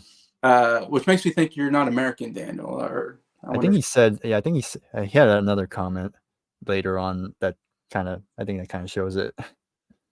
ELO. Yeah, we have a couple. I put New World Record on this list, and we had Out of the Blue on our other list of the essential albums of the '70s. So we got 2 ELO albums on there, and those are my 2 favorite ones. Mm-hmm. After that, I have a hard time picking, to be honest. Those 2 are like the outliers. Obviously, Time, Discovery, El Mm-hmm. Dorado, kind of big Yeah. one. Probably after that, yeah. Mm-hmm. He says you can only have Ozzy Sabbath. Oh, well, that's his opinion. I really know. To be honest, I thought Ozzy Osbourne was the only singer of Black Sabbath. I found That's fair. I found out recently that there's other singers of Black Sabbath. I was like, oh, I thought that was Ozzy's band, but yeah. ABBA Arrival, Gifted to Me Once. Mm. I know that was one we put on our list. Yep. I've heard that's the only ABBA album I've heard of, and it's a good album. I'm forgetting now, but I know it's got a couple good, pretty big hits on there. Yeah. See, all my picks would be from England, and you wouldn't have heard any of it. Yeah. Groundhogs, look it up. All right. I saw heavy metal in the theater. It was a boring movie, but the soundtrack's great.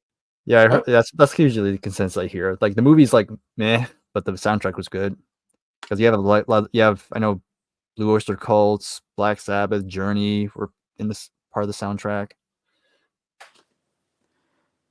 Okay. So it's like pretty much all the big '80s bands at that point. Okay. Now this is where I'm going to figure out what we do now, because you did 2, then he did his 7. Yeah, so I have 6 left. You have 6 left. Okay. Yeah, because I have my last 8, my '80s ones. Okay, so I have 7 left on my list. It looks like. Yeah. So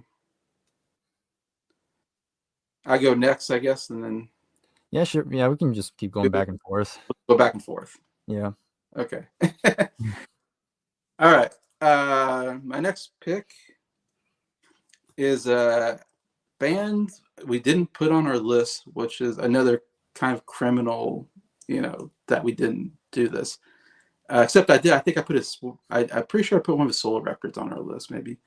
But the band is Tom Petty and the Heartbreakers. And this was one I really wanted to get in our 70s. Didn't get around to it. Has to be on the list, and that is "Damn the Torpedoes," which came out in 1979. And to me, this is their biggest album, probably most famous, well-known album. Tom Petty and Heartbreakers came out. Again, Tom Petty and Heartbreakers. Oh my gosh, there it is. There's a lot of people that I know that are huge fans, like Adam. Adam's a big fan of Tom Petty. Sam St. John, Rich Strickler, some of my friends, all they're like his favorite. I just got into Tom Petty recently, a year or so ago. That was the first deep dive I did, was into Tom Petty and Heartbreakers. I think maybe Full Moon Fever was on our list. I want to say I put that on our list. Yeah, I think so. I think it was in the 80s. So we got one Tom Petty album on there, Full Moon Fever, which is my favorite solo album of his. But Damn the Torpedoes, I mean, yeah, that's the classic Tom Petty album you have to have. I mean, come on, Refugee, one of the greatest Tom Petty songs. Here Comes My Girl, Don't Do Me Like That, really great pop hit off the radio. I love that as well. And also, Even the Losers, I think, is a really great song off that album. There's like 4 to me, like absolutely amazing songs on that album. 3 of them are my top 10 favorite Tom Petty songs. I mean, that's how good that album is. Yeah, it's one of the greats. It definitely has to be on the list. In fact, if I didn't put it on the list, my friends would probably disown me, because I was like, how could you not put Tom Petty on this list? So now we got Tom Petty and the Heartbreakers. Nice. All right. Okay, so again, I just have my 80s stuff here, my final 6. So the first one, it's kind of a shame Nick's not here, because he would have my back on this one. I know for a fact you don't like this one at all. Okay, it's going to be The Dreaming by Kate Bush. Oh my gosh. Okay, so again, this was the album, because before I put Hounds of Love already, back when we did the 80s one, and that's my favorite of hers. So this is my second favorite Kate Bush album. And it's infamous, notorious, famous, because of how unapologetically out there this album is. This is the first album where she's fully in the production chair. The previous album, Never Forever, she was in the production chair, but it was kind of a co-production thing. She had like another person with her producing that album, but this is the first one where she's fully in charge here, and she takes full advantage of it. Of course, she's playing around with different arrangements, using a lot of synthesizers, like drum machines, and just really playing around with different rhythms and different melodies. And yeah, it's so weird, and I love it for it. It's only not like 10 songs, I think. 1, 2, 3, 4, 5, 6, 7, 8, 9. Yeah, 10 songs. And each track just is like so different from the last. It just takes you on this wild journey. But it's just this very entertaining type of journey that you're like, where are we going now? And of course, vocally, she's going all over the place, really stretching her vocal range, going as high as she can or as low as she can, putting on accents on one track in particular.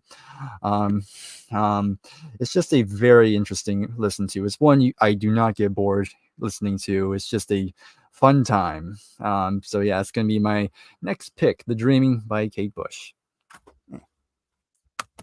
I don't know if I want to say very much about that album, but next pick now. Interesting. I was not expecting that. I'll just say that. Mm-hmm. I should expect it because it's you, but and of course. So I shouldn't be surprised. Yeah. Soundtrack's better than the movie, so that's what everybody seems to be Yeah. Be consensus. I'll have to listen to the soundtrack. There's Sam. Sammy Hagar. I think there was a Sammy Hagar on that soundtrack too. And Daniel agrees with you. Kate Bush. Good call. Yes, Hands of Love. We put that on our, what is that, 80s list? Yeah, 80s list. Yeah. That's your biggest album. Of course, Yeah. Hill, icon. The first side of that album, I think, is really good. And the second side is like, I don't know, it's just different. As a lot of Kate Bush is. First side of Hands of Love, though, is like a pretty good pop record or whatever. I would love more of that. If she did more of that, I'd be a bigger Kate Bush fan. I Dream of Sheep. I'm guessing that song. Yeah, that was the first song on side 2 of Hounds of Love. Yeah, I was gonna say. I bet that's. Have you guys heard any talk? I know the name. I haven't heard anything by them. Yeah, Daniel's bringing these. Fred, you're bringing the bands I don't know, or the albums I don't know about. Let's see, Cat Stevens and 10cc should be represented. I feel like Nick talked about 10cc at one point. You're right. I haven't heard any Cat Stevens albums. I know T and the Tillerman's the big one. Mm-hmm. Yeah, I don't know his albums. I know songs. I think Father Son was. There was Father Son's a great song. Yeah. Peace Train's a great song. Wild World is a great song. Keith, you're right. We should have Cat Stevens on here. I just don't know him well enough to put an album on. Yeah, I think we did have Chicago, and I think we had the debut in the 60s. We had Chicago Transit Authority on the list. Yeah. Again, I need to listen to more Chicago. Yeah, same here. Chicago's one of my favorite bands. Yet I have not gotten to their albums yet. Yeah, I'm just familiar with the first 2 albums and some of the big songs. I love their music though. So I'm sorry, Keith. I should put more Chicago. I agree. I need to listen to Chicago, put on the list. 10cc. I haven't heard any 10cc, but I've heard the band. But yeah, you're right. And I have one album from them. There's some artists we're not representing very well, so I apologize. I don't even have. I like James Taylor, but I haven't heard any of his albums, so I don't have any James Taylor albums on there. Yeah, that was another contender for me as well. There's some artists I like that I just haven't got into them yet. I need to get into their albums, so I put it on this list. I don't know if that's a good thing about 10cc or a bad thing. Don't know. I don't know. You're right. Those are some good ones, Keith. Very good. All right. So for my next pick, another artist, I feel like I need more albums of his on this list. So I put this on here. The artist is Paul Simon. I put Graceland on the list in our 80s. And this is my favorite Paul Simon album, and that is There Goes Ryman Simon, which comes out in 1973. And Simon's got a couple of big ones, this isn't even really one. I mean, this is fairly big one, but it's not even. I think maybe it's the next one. Still Crazy after all these years. I know that was a big Grammy winner, but I prefer this one. I think this is his best work. And of course, I'm a big Simon Garfunkel. We put a bunch of the Simon Garfunkel albums on our list because, I love Simon Garfunkel. I haven't even gone through all Paul Simon's albums. I've only gone through a handful of his albums.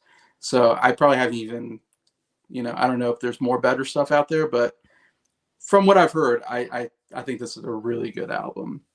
And of course, I love Paul Simon. He's one of the best songwriters, I think, of all time. He's a great, one of those great singer-songwriters I absolutely love. Love his acoustic guitar work, and his vocal work. He's just one of those greats for me, especially. But yeah, one of my favorite songs is Something So Right. I think is one of the best written songs ever. I mean, man, it's a great song written about like relationships and about, putting up walls and stuff like that in a relationship and being surprised when you have a good relationship because they're like, wow, nothing ever, it's kind of almost self-deprecating, I guess. It's like nothing goes right for me. So I'm always surprised when something does go right. That's the whole idea of the song. Love it. Also, American Tune is maybe my favorite Paul Simon song. The acoustic guitar playing, it's like a Simon Garfunkel song without Garfunkel. It's just amazingly played, written. Yeah, love that. I don't have the album in front of me, so I don't have any of the other songs. Those are the two songs I wrote down. This is my favorite on there, but overall, just great singer-songwriter stuff. If you like Paul Simon, this is a definite, I think. Nice. Shout out to Mickey for sending me this one. Actually, he sent me a bunch of Paul Simon CDs. So I have a good chunk of his catalog now. Yeah. All right. Okay, my next one. Finally back to more debuts. I feel like I haven't talked about them all day. Anyhow, so this is a solo artist's debut. And I know in the 80s, I think we had at least one of his albums in there. It was his most successful album. Of course, but here's his debut album. That is Face Value from Phil Collins. Awesome. Yes. Yep. So I know in the 80s we did No Jacket Required because that was his most popular one with some of his biggest hits. Yeah. But yeah, I feel like we had to get his debut on here. I feel like most people don't talk about his debut that often, aside from some big songs here. But yeah, of course, the big song on here, of course, you have In the Air Tonight, probably his most famous song ever. And to me, still, probably the best ever use of a drum machine in any song, period. Just the mood, it just conveys with just how eerie that drum machine pattern is. And then you have Phil's very haunting, very dark vocals on it, but then it just keeps building until you get that iconic drum fill, all that. Just that good, like, builds tension, and then the drums kind of add that release. And that's where all the anger really comes out. I mean, it goes without saying that this was written, there it is. There's the CD. And then this was, of course, written around the time he went through his divorce with his first wife. And of course, a lot of the songs really reflect that. Yeah. Very haunting. Yeah. But besides that, it's just a really good kind of emotional album. You can actually hear that emotion from it. Then you have This Must Be Love, a nice kind of chill, kind of ballad type of thing. Then you have, funny enough, he actually does a cover of a Genesis song, Behind the Lines, which is more of a kind of, there's a lot more horns on it, lots more, kind of a more kind of 60s kind of pop sort of thing, which of course Phil's a huge fan of. And I actually like both versions. I like the Genesis version. I like this version too. Both fun in different ways. Then you have the second half of side one, where it's kind of the more experimental. I wouldn't say, by experimental, I don't mean it's like crazy or anything. It's just like a bit, definitely the big outliers, where it's not really that commercial sounding. It's more of a vibe type of thing. Like you have The Roof Is Leaking, which is about poverty, which Phil usually sings a lot about poverty. Then you have the two kind of instrumental tracks with drones and Hand in Hand, which is actually pretty cool. I love the drumming on both those instrumentals. So that thing is pretty cool. And then side two has a lot more of the more commercial songs, like I Missed Again, which is another great song. They have some nice ballads like You Know What I Mean, just a good piano ballad. Thunder and Lightning is a really underrated track. I'm Not Moving, another good underrated song. And then probably my favorite of the ballads on here is If Leaving Me Is Easy. Just, man, what a great ballad that is. And then it closes out with a Beatles cover with Tomorrow Never Knows, which is a, decent. It's interesting. It's interesting. I get why but the other weird thing is that at the very end, you can faintly hear him sing Somewhere Over the Rainbow. Like, it's very faint, which is kind of interesting. But other than that, still a really great debut on a really good solo career that he would go into. So there you go.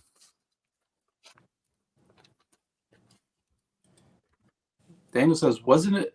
It was an accident created from leaving a room mic on. Yeah, that was when he was actually recording with Peter Gabriel for his third album, and they were just playing around, and that's where they got that drum sound from. Oh, okay. Well, yeah. Face Value. I had this. This was on my kind of backup list Mm. because I love Phil Collins. He's one of my favorite artists. Yeah. So I had this in my backup because I had to choose between this, but I went with this one, which is But Seriously. Yes. So I'm glad you got Face Value on there. So we got two Collins on there. Now we have 3 in total. Yeah, because I put No Jacket on the 80s the last time. And I definitely need more Phil Collins. I love, he's another discography I absolutely love. There's a lot of 9 out of 10 albums on there. But Seriously gets a 10 out of 10 for me. This is my favorite Phil Collins album, which I don't know if that's a hot take because I feel like Face Value and No Jack Required are the two ones in his discography. Yeah, I'd say this is my third favorite. Your third favorite? But when I went through this one, I was like, oh my gosh, this is some of his best stuff. I mean, That's Just the Way It Is. Do You Remember? Something Happened on the Way to Heaven is a great song. I Wish It Would Rain Down, another big one from him. Yeah. Another Day in Paradise is probably my favorite song on the album. One of his best. I go through this album, I'm like, wow, this is great. This is great. I mean, it's just all great. I think, Father to Son. I mean, it's got some big hits on there. It's got some deep cuts on there. He just sounds amazing. This period is so good for Phil Collins. I mean, I said this in my Genesis thing. I mean, he puts out, the solo. He goes solo and he puts out Face Value. Bam. The second one is we didn't talk about, but Hello Must Be Going. Still a good album. I like that album too. And then you get No Jack Required, Grammy Album of the Year, biggest album of the year. And he goes back and does Invisible Touch, which is like the biggest Genesis album of all time. I'm like, wow, this guy's on fire. He's putting out just bangers. Yeah. He was busy in the 80s. Bangers on Genesis. Yeah, I mean, it was incredible what he was doing at this time period. I love his voice, love his sound overall. He writes some really great songs, anyways. And but yeah, so I'm so glad I had But Seriously on there, and it's like, wow, you put Face Value, so I don't have to worry about Face Value. I'm all right. I got But Seriously on there, so Yeah, definitely a good pick. There's actually a couple guest stars on this album too. I know David Crosby does backing vocals on "That's Just the Way It Is" and "Another Day in Paradise." awesome. And I know Eric does some guitar. Eric Clapton does guitar on "I Wish It Would Rain Down." Okay. Yeah, so he does the opening guitar thing. Okay. Yeah. That's good. All So we right. got three favorite Phil Collins albums on the list. There we go. Yes. All right. Okay, my next choice. Okay, let's go ahead. Let's talk about some more 80s rock. 80s, or specifically 80s hair metal, or I guess hair metal. Def Leppard. I mean, it's Def Leppard, but it's Hysteria. Okay. Because before I did Pyromania, and that's my favorite Def Leppard album. But I feel like this is another album kind of had to be on here. It's their best-selling album by far. Yeah. Has a ton of big hit singles on here. And yeah, this was actually kind of a miracle it sold that well because, Pyromania was like 4 years prior. And in that time period, 4 years was a long time. And by that point, people usually forget about you by then. But yet they came back. The first single, Animal, didn't do too well at first, but then you had Pour Some Sugar on Me, which definitely opened the door back up for them. And yeah, and then and of course there was other like hit singles like Women, Love Bites, which was the huge power ballad here. Then you have Gods of War, title track. Again, many hit singles. And of course, this is the first album when their drummer Rick Allen lost his arm, so he's had to change his style. Still doesn't miss a beat here. And yeah, again, it's very 80s sounding. Of course, I hear both sides with this album. I know there's some people who love this album. My mom, again, grew up with this album, so she loves it. But then there's other people who absolutely hate this album, saying they sold out. Oh, really?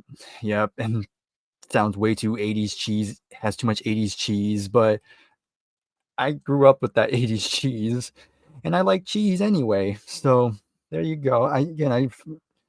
It's my second favorite, and I still very much enjoy it. I still put it on every once in a while. So there you go. Hysteria. Yeah, Hysteria was the first album I listened to, and I wasn't real crazy about it, except for like there's like 4 pretty good songs on there, if I remember right. I'm not too crazy about the sound, but then yeah, you put Pyromania on there, and I went and listened to Pyromania. I thought that was actually a pretty good album. I was like, okay, I don't know why, but I was enjoying Pyromania more. Photograph, I think, is probably my favorite. Yeah. That's a good song, but that's all I know about Def Leppard. But Yeah. Yeah, Pyromania, I've said it before, but Pyromania is like the good blend of the two worlds of the more commercial and also the more hard rock sound that they had before. yeah. Daniel doesn't seem to be a big fan of Phil Collins' Disney's music. Um, I like Tarzan. I think I have both soundtracks he did on CD. Art is one of my favorite Phil Collins songs. I think it won the Oscar. And Brother Bear, I think it's a good soundtrack too. Yeah, I mean, we grew up with those movies. But maybe there's some people that don't like that stuff. Oh, okay. Maybe it's, I don't know. Some people don't like Phil Collins. I've heard people Yeah, I don't get it. I think he's great. especially the prog guys. Yeah. It says if you grew up in the 80s. You, Yeah. I partly grew up in the 80s, mostly 90s, but and Bryer didn't grow up in the 80s at all. So. I didn't grow up, but my mom kind of gave it to me. Yeah. You have to have the leopard. Yeah. You got 2 Def Leppard, so that's good. All right. This is a band I just recently kind of got into because we've been going through their discography, and I went through the whole discography actually. And we talked about their best album, which is Rumors. Definitely, that was their best album. My second favorite album is actually called Mirage, which came out in 1982. And this one surprised me because I didn't really know anything. The only thing I knew about Fleetwood Mac was Rumors, of course, was the huge album, which I have on vinyl. It's a 10 out of 10 album. Obviously, it's some of their biggest hits. And then we got to Mirage, and I was like, holy cow, this album is like a perfect 80s pop record, in my opinion. Like, I thought the overall sound was just great. Like, I don't know, just the way it was produced. I thought the drums and the bass never sounded better than on this album. I thought, like, I don't know what they did, but it sounded, somehow I really noticed it. I was like, wow, the drums and the bass were like amazing. I think the harmonies are some of their best. Like, overall sound, like, they just sounded so good. Every song like had great backing vocals. I love backing vocals on a song, and I feel like every song was like, wow, these are great backing vocals, and the harmonizations are great, which I love. Yeah, this one's like, man, I don't know if this is considered one of their best, but to me, it's like this should be talked about more.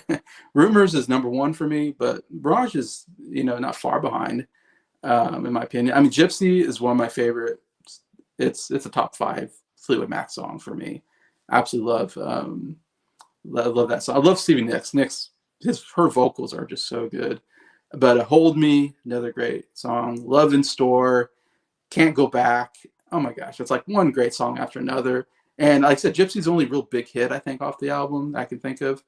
But all the other songs are just amazing too. And I don't know, this is just a great period for Fleetwood Mac. This comes after Tusk, which I had to go between this and Tusk. I went with Mirage, but Tusk could also be on this list too. I think Tusk is Bryer. I like it more than Bryer does, but I think Tusk is another great album. But I went with this one because I don't know. I wouldn't argue if Tusk was put on, because Right. I know it's still, I know despite my problems with it, I mean, I know it's still a pretty popular album from them.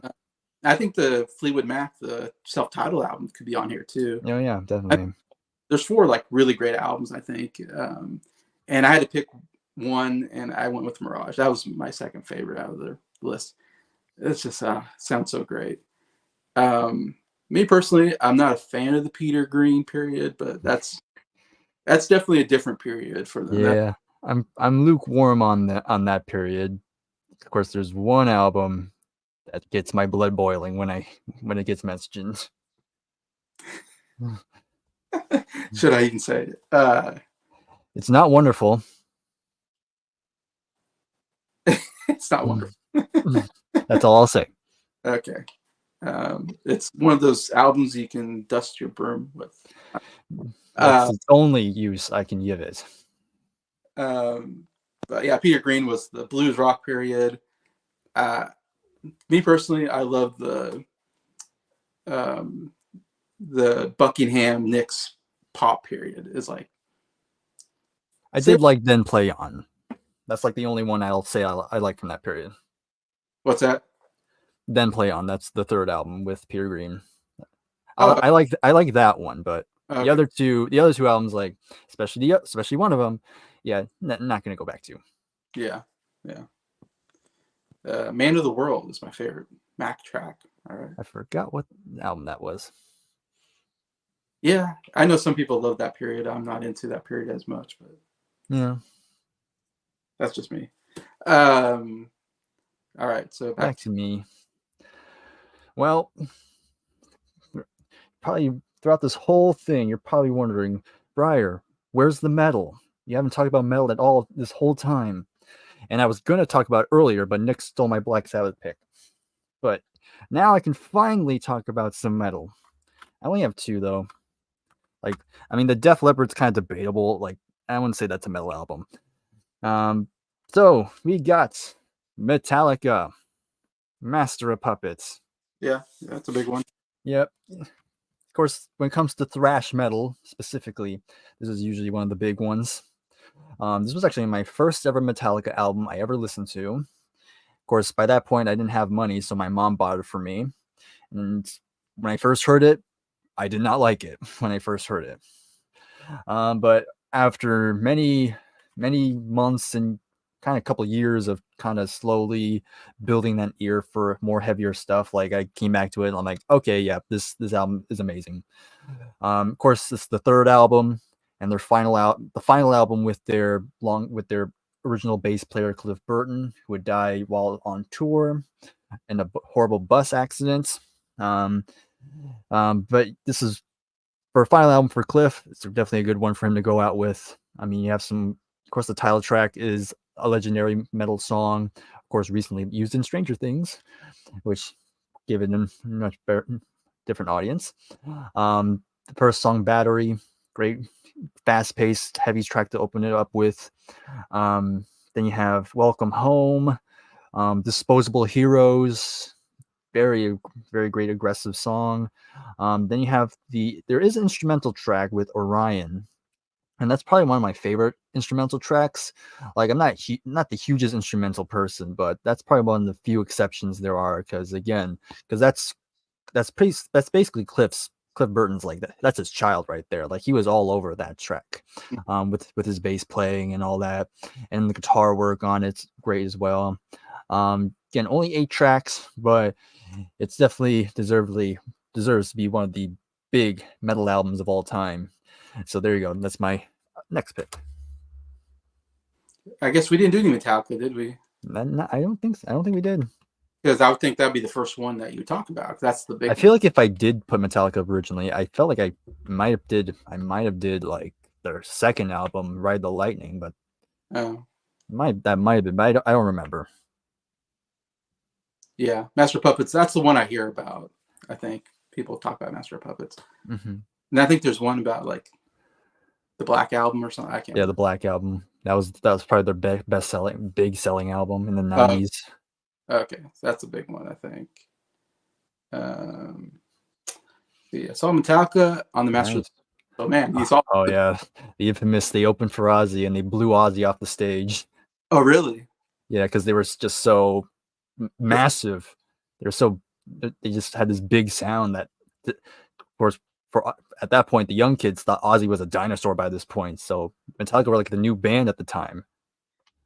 I was gonna say, so Ozzy was already. I mean, it sounds like Ozzy was the big name. Yeah. Well known, of course, obviously by this point. Yeah. He was a big name, Hmm. And Metallica, were they just fairly new still, and that's why they They're opened? still. I mean, they were like 3 years in, so they were for a bit, but again, they were still kind of just opening. Of course, like Mickey says, they opened for Ozzy, and that was like one those times where the opening act outshines the main show. I saw this Leonard Skinner documentary where Leonard Skinner opened for like Rolling Stones, Oh and, yeah. and they kind of showed Rolling Stones up, and everybody was like, "Wait a minute, this Leonard Skinner, it's like even better than the Rolling." I don't know. And Rolling Stones weren't very happy, and I think they kicked them off the tour or something. Yeah, you get some of those. Mhm. So yeah, that's always interesting. That's a great. I mean, I'm not a fan really of Metallica or Ozzy, but I would think that'd be a pretty good 1-2 punch of a concert if you're into that, into heavy metal. Yeah, Match is probably the best, although I do like the one after when they forgot Oh to yeah. include bass in the production. Okay. Oh, because they got a new bass player and they kind of did it Yeah. wrong. Yeah, they got the new bass player Jason Newsted, but they purposely toned down his bass to the point you can't hear it. I remember. I don't know if you And told I've me. said it before, it's every bass player's worst nightmare. Yeah, yeah. And he's a big member of the band now, isn't he? Jason Newsted, I or mean, nowadays he's like, well, nowadays he's a lot of people really think Jason. But I know when he was in the band, the rest of the band kind of treated him like crap because he was the new guy, and they kind of were still missing Cliff, and so for a long time they kind of didn't really take him too seriously. But nowadays, a lot of fans do respect Jason, especially. I mean, following up Cliff Burton. I mean, that was definitely a huge shoes to fill. But nowadays, people say Jason held his own really well. yeah. Um, and Justice has that track one. Yeah, the song One. Oh, okay, one. Um, it was a weird concert. Two fans felt you to death. Yeah, that's not great. We've unfortunately had some famous concerts where people died. I think Rolling Stones had one, and I think AC Yeah, maybe had one where fans. yeah. The Who was also The Who, another. yeah. So that's unfortunate. All right, I'm gonna go with an album that's a little bit different than Metallica. I'm my next pick. And I've been talking mostly about the '70s because there's just too many great '70s albums out there. I had to put them on there. I did put two '80s albums on here, so I did get a little '80s in here.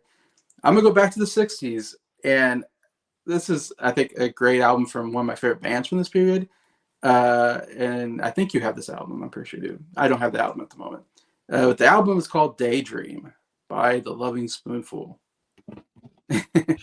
It's their second album. This came out in 1966. The first album, Do You Believe in yeah, Do You Believe in Magic? Another solid album, but I think this is their best album in my opinion. I think if you have to listen to an album, I say listen to Daydream.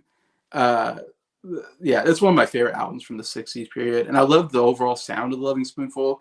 To me, they're kind of the part of the it's kind of part of the folk rock period for America because the British invasion was coming out with all these great albums, and then you had all these great American folk rock bands kind of pop up around 65, 66. Bunch of great the Byrds, Association, the Turtles, uh, eventually Buffalo Springfield, and you got the Loving Spoonful in there. I clumped them all kind of together as like this great American movement to counterattack the British invasion that was coming in. And yeah, John Sebastian, I think his name is the lead singer. Love his vocals, so good. Some great catchy songs here, some good harmonies as well. Um, I love "You Didn't Have to Be So Nice" is my favorite uh, Love Spoonful song. It was a hit song on the radio, but man, it sounds so good. The backing vocals, amazing, great melody there, catchy song. One of my favorite. Yeah. Didn't Want to Have to Do is another great melody song or a great catchy kind of melody song on there. Also, Daydream. I've talked about Daydream, the title song, another big hit of theirs.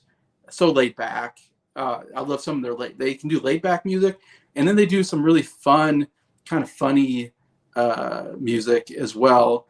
Um, One of my favorites is Bald Headed Lena. Bald Headed Lena is so funny. and it's just about this girl named. Have you seen her? Bald-headed Lena. Have you seen her? She's got a head like lead or something like that, and her head's too big for a wig. And it's like, what is this song? But it's so fun. It's fast and catchy. Also, jug band music. I really love that song.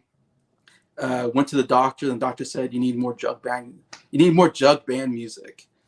It's another just goofy song, I think, but really fun. But yeah, I think it's just an absolutely fantastic '60s album to check out. And if you haven't checked out Love and Spoonful, they didn't really go on that long. Really, the first two albums are the best two. Those are really the two you need to check out. But yeah. Yeah, I agree. I think, I've heard all five of the first five albums, and yeah, I agree. I think Daydream's the best one. Okay, next one. I got two left here. This is my last metal pick, and we've been alluding to this person for a while now. Yeah. I mean, Metallica opened for this guy. We mentioned Black Sabbath a few times. Okay. Of course, gotta have some Ozzy Osbourne here as a solo artist. Of course, this is his debut album, Blizzard of Oz. I could have gone with his second album because I've heard many people say on a technical level that's technically the better album. But I think I went with this one because it has some of the more well-known songs here. Of course, many people know the story. You know, Ozzy was either he left or he was fired from Black Sabbath, and then he went through a period where didn't know where he was going to go. But then, of course, ultimately, he went for a solo career, and he released the first album and did huge business. Just put a band together and just went to town. I mean, you have songs like Crazy Train, which is probably the most well-known song of his solo career. And of course, you have Mr. Crowley, of course. Yeah, then you have other pretty well-known songs like Suicide Solution, I Don't Know, and some other tracks. I also really enjoyed the third song, Goodbye to Romance. That's like the ballad on the album, which of course I'm a sucker for. But I think that's a really good song too. I mean the band that Ozzy had some really good players. You have Lee Kerslake, who is was pretty big in the set, had some good stuff in the 70s. He was in Uriah Heep at one point. Then you had like Bob Daisley on bass, I believe, and pretty well known bass player, played with a lot of bands as well. But of course, the one that most people know from Ozzy's band was Randy Rhoads on guitar. Very young, in a very short career. Of course, he would live to do the second album, but then not long after the second album, he would die in a plane crash. But yeah, even despite a short career, I mean, he left a pretty big footprints in the guitar world. His playing is just really, really, really great.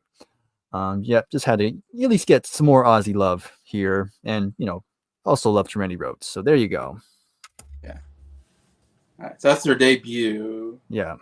Is this Crazy Train come later? Or? No, it was on this album. Okay, sorry. Okay, yeah. So yes, man, that's my favorite Ozzy song. I love it. One of my favorite rock songs. I think that's that guitar riff. Oh yeah, it's amazing. Mr. Crowley's really good too. I actually really like that, even though the subject matter I'm not crazy about. Right. But man, it's catchy. All right, yeah, a lot of Ozzy getting some representation on this. Well, no, I guess I can't say that because Black Sabbath wasn't. Yeah, Black Sabbath. We had some Black Sabbath already. Those weren't Ozzy albums though. Yeah, but I know Nick had Volume 4, which was Ozzy. Oh, that was Ozzy. And again, we had Paranoid as well before. We got Paranoid Volume 4 and what solos? Gosh, you probably have like 15 or 16 debut albums in your list. I probably need to do an updated video on that topic. I did like 2 videos on debut albums already. You did? Yeah. I was like, Bryer loves debut albums. That's the thing I'm getting at. Say Fairpoint Convention, Legion Leaf. Is that the name of the place? Or the concert? Maybe. Maybe. Proper folk rock. think Yes, he was. Yeah, I agree. Randy Rhoads. Mama, that's That's a later. That's a later Aussie song. another good song. Yeah. Right. Yeah, that was in the Mama, 90s. I'm coming home. Is it that one? Yeah, that's the one. That's so good. All right, so I got the last one. Oh my gosh! So I got a couple albums I can pick from on my list. Gosh, but I just feel like I have to put another Elton John album on here. Mm. And so I got to put Madman Across the Water. It's just, I just feel like that has to be on the list when I look at my list. Like Goodbye Yellow Brick Road, Elton John, of course. Oh man, Honky Chateau is so good too. Oh my gosh, Honky Chateau should probably be on the list as well. I couldn't get on here, even on this list, I couldn't get. But I feel like Madman Across the Water is one of his most popular albums of all time. It's. I'm trying to think now. Is it right? Is it before or after Yellow Brick Road? No, it's before. Yeah, it was before. Madman. Okay, yeah. It goes Madman, then Honky Chateau, and then Don't Shoot Me, Don't Shoot Me. and then Goodbye Yellow Brick Road. I mean, this was the great period of Elton John. He put out like, I want to say he put out like 7 albums in a row that were like number one. I don't know. He put like this. He had this crazy streak of number one. But yeah, Madman. No, they're just him at top of his game as a. I mean, I know he didn't write the songs. It's Toppin or whatever. His music arrangements are amazing. His piano playing amazing. He's a great singer as well. My favorite song is obviously Tiny Dancer. I mean, come on. That's one of my favorite Elton John songs of all time. Hold Me Closer, Tiny Dancer. I don't have the album in front of me, so I'm forgetting the other songs on the top of my mind. I don't know. Is there any other big hits on there? I know there is. I'm just No, Tiny Dancer you mentioned. Leave On. Leave On. Oh, Leave On is so good. Another great song. Then I think that's like the 2 biggest songs on here. But yeah. But yeah, there's some other songs I also really enjoy, like the title track, Indian Sunsets, All the Nasties, which is about his critics at the time. Razorface is pretty good too. Razorface, yeah. Yeah, but yeah, there's some. Yeah, it's a really great album. It's another great. Like I said, I haven't heard all his albums, but I mean, it's got to be one of those that are up there. And yeah, I said I think we have that's the 3rd Elton John album on there. We probably put more Elton John on there because I haven't listened to Caribou or Rock of the Westies. I know those are other popular albums from Elton John that I haven't gotten to yet, but I've gotten to some of his early stuff, and yeah, you got to have Elton John on there. That's like 2 isn't enough. I got to put Elton John on here in other ways, but Blue Moves is good. Elton double album from late 70s. Okay. Yeah, I think that song had "Sorry Is the Hardest Word." So I forgot the full title, but I know that was the big song on that. Yeah. All right, so that's our 51 albums between me, Nick, and Bryer. Of course, like I said, we already did 150 albums.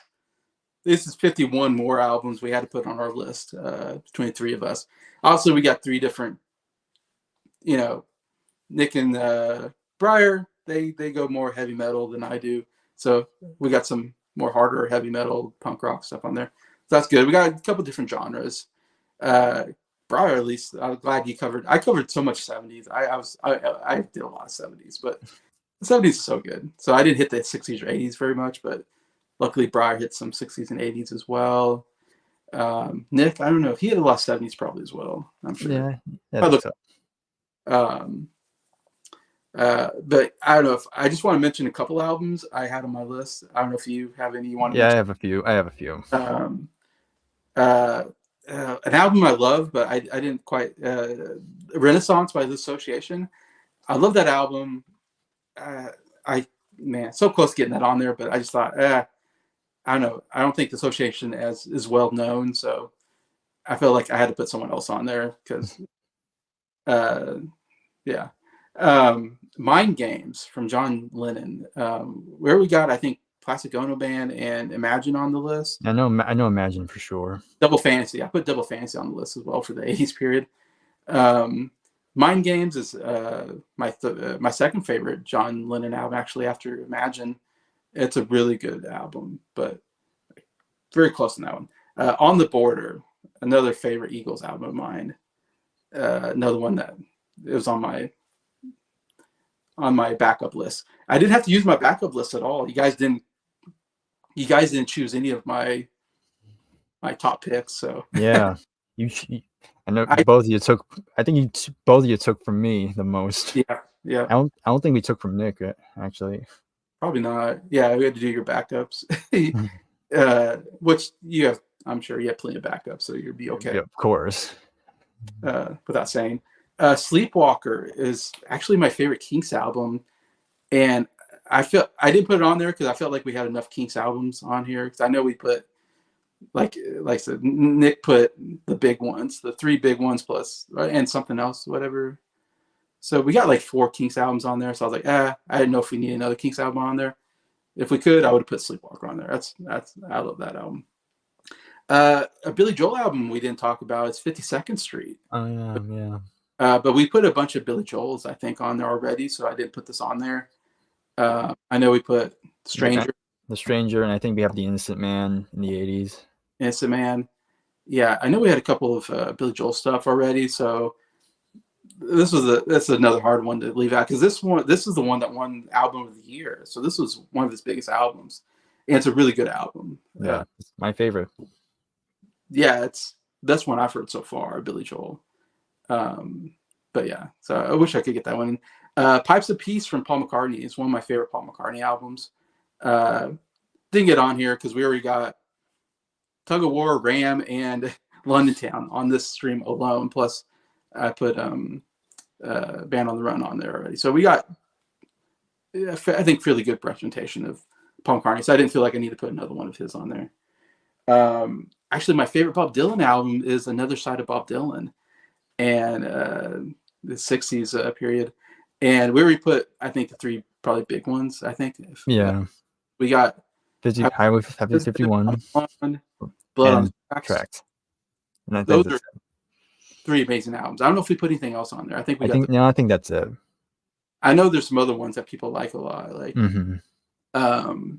Basement Tapes. Is that one or something? Or Backbone? Basement Tapes. Yeah. Desire. Desire. Let's see. I forgot the other. What was the one? Let me look. Time. No, that's Nashville Skyline. Bringing it all back home. Yeah.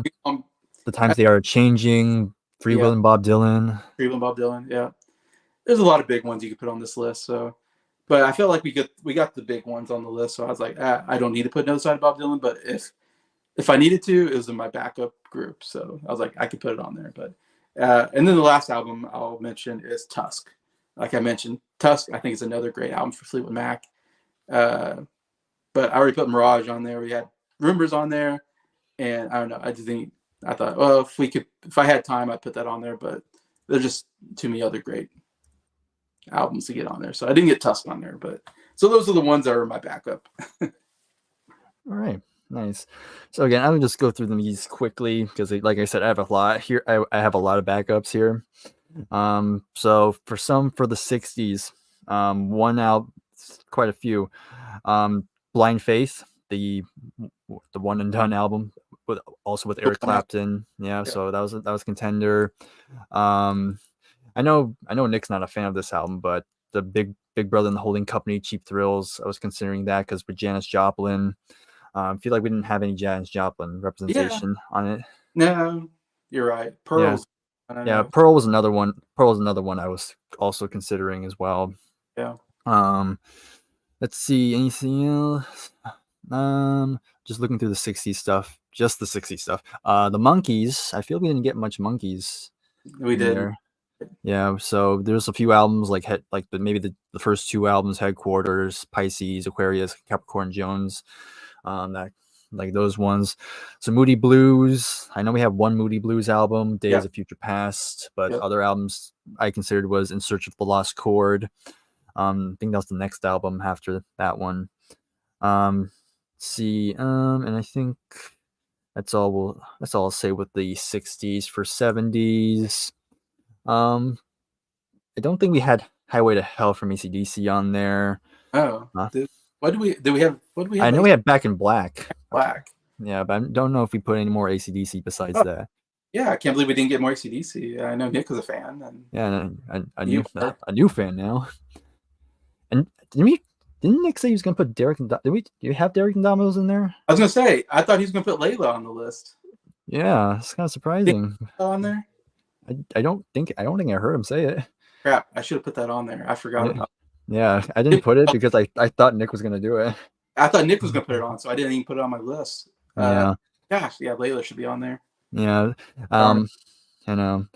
I could have put more David Bowie on here. I know I had Ziggy Stardust, but I could have put Hunky Dory, Low, Station, stuff like that. Yeah, Station. Yeah. Christopher Cross's debut could have been. I could have put it in there. Yeah. We already mentioned Fleetwood Mac, so we're good there. See anything else like Kansas Left Overture? Okay. Could have put that in there. I said Frampton Comes Alive earlier, but was another contender because I know that was a huge live album when that came out. See, could put more Rolling Stones. Like I don't think Exile on Main Street was on there. I don't think we put that there. No, what did we do? Sticky Fingers. And I think Aftermath was in there. Maybe Aftermath. Yeah. Maybe. Yeah. We said the Sex Pistols earlier, but yeah, their One and Done album, Never Mind the Bollocks, could have been in there. Styx with The Grand Illusion. I could put Crime of the Century by Supertramp in there as well. My favorite is The Quietest Moments. Even The Quietest Moments, yeah, that was another one I was considering. Yeah. So I'll leave that. That's enough of the 70s. I'll quickly go through some 80s. I could put more metal stuff like Judas Priest, British Steel. That's with Breaking the Law on it. See Pat Benatar, Crimes of Passion. Okay, I heard, but I could put some Blue Oyster Cult in there as well. I could put Prince's 1999. What did we put Purple Rain on there? We had Purple Rain, but I know 1999 was another big one of his. Yeah, there's the year I was born. There's another big one that we probably didn't put on there. Yeah. See U2 War could have put there. Yeah, we didn't put any. I put Joshua's Tree. Yeah, we had the Joshua Tree, so I think that might covered be there. I put on there. Yeah, could put some from The Cure. Could have put some there. We didn't put any from them. Yeah, we didn't put any because I wasn't as familiar with them at that point. I'm not familiar with their albums. So. Yeah, and probably I'll mention one more album, and this would have been my real oddball choice, and you probably can guess who this would be. Yeah, it would have been Ryuteki Yoshi. Oh yeah. Right. Of course. Well, that would be my oddball choice. That's oddball choice. But yeah, I'll leave it at that. We did have King Crimson. Yeah, I put the debut in the 60s. Yeah, so we did get one album of theirs on there. Mm-hmm. Stone Roses, I don't know that. I've heard of it. I know the name. I don't know. Yeah, I know the name. Don't know the music. And I know Daniel mentioned Pink Floyd. We have quite a bit of Pink Floyd already in the 70s. Yeah, we got Pink Floyd in there. Yeah. There's so many bands. It's hard to get everybody in. I mean, we say 51 other essentials, but even that doesn't feel enough. No, we got 201 albums now from the 60s, 70s, and 80s period that we put together. Mm-hmm. But I mean, I guess you can say these are albums that to start with, maybe, and then there's more to go to. But I guess we feel like you definitely need to listen to these. Mm-hmm. I mean, and I think this is a pretty good rounded list. Yeah, we got a little everything. Different genres, mm-hmm. for most part, I think. If anybody looks at our list, hopefully it's a fairly good list of albums. Anyways, happy Mondays. Yeah, it's Monday over there now. Yeah, probably. Yeah, it is. Isn't Yeah, this is fun. I don't know. We might do more in the '90s. I mean, I still can do the 90s. Yeah. So just once Nick listens to some more '90s albums, maybe we'll do one. I'd like to do '90s because I think there's some really great '90s albums. I'd Oh love yeah, 2000s. I don't know. Maybe I'm not. that's debatable. I have to listen to more, but yeah. Anyway, so yeah, I love these. I love doing these. These are a lot of fun. Talking about some great albums and trying to figure out what to put on the list and what not to put on the list. Mm-hmm. It's a lot of fun for this. But yeah, so yeah, thanks to Nick and Bryer for joining me on this. I do love doing this with you guys, and Same hopefully here. in the future. Anyways, and thank you to all the people that commented. Daniel, you're like the MVP of the comment section. You threw a lot of comments out there. Really good stuff. Um, I don't know what his name is, but MN, whatever. Mickey. Mickey? Yeah, that's his name.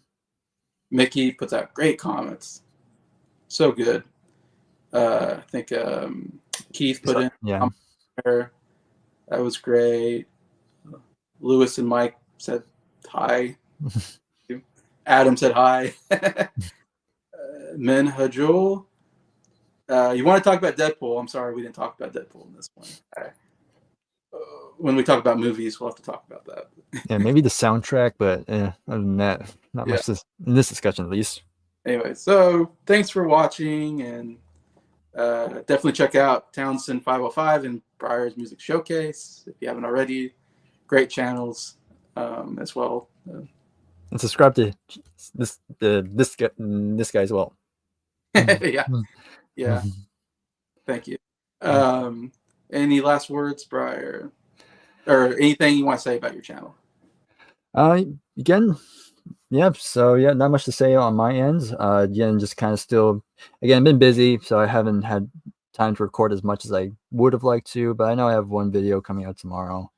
I went to a different record store recently, and going to share what I found at this different record store that I went to for the first time. So that'll be interesting. But yeah, just recently hit 2,000 subscribers. So 2000. I know I'm planning on a big video. I will mention the milestone in my next video, but it'll be short. It's not like the big video I planned, but I have a poll on my community tab. So far, people want to see a band artist tier list, so we'll see if that wins.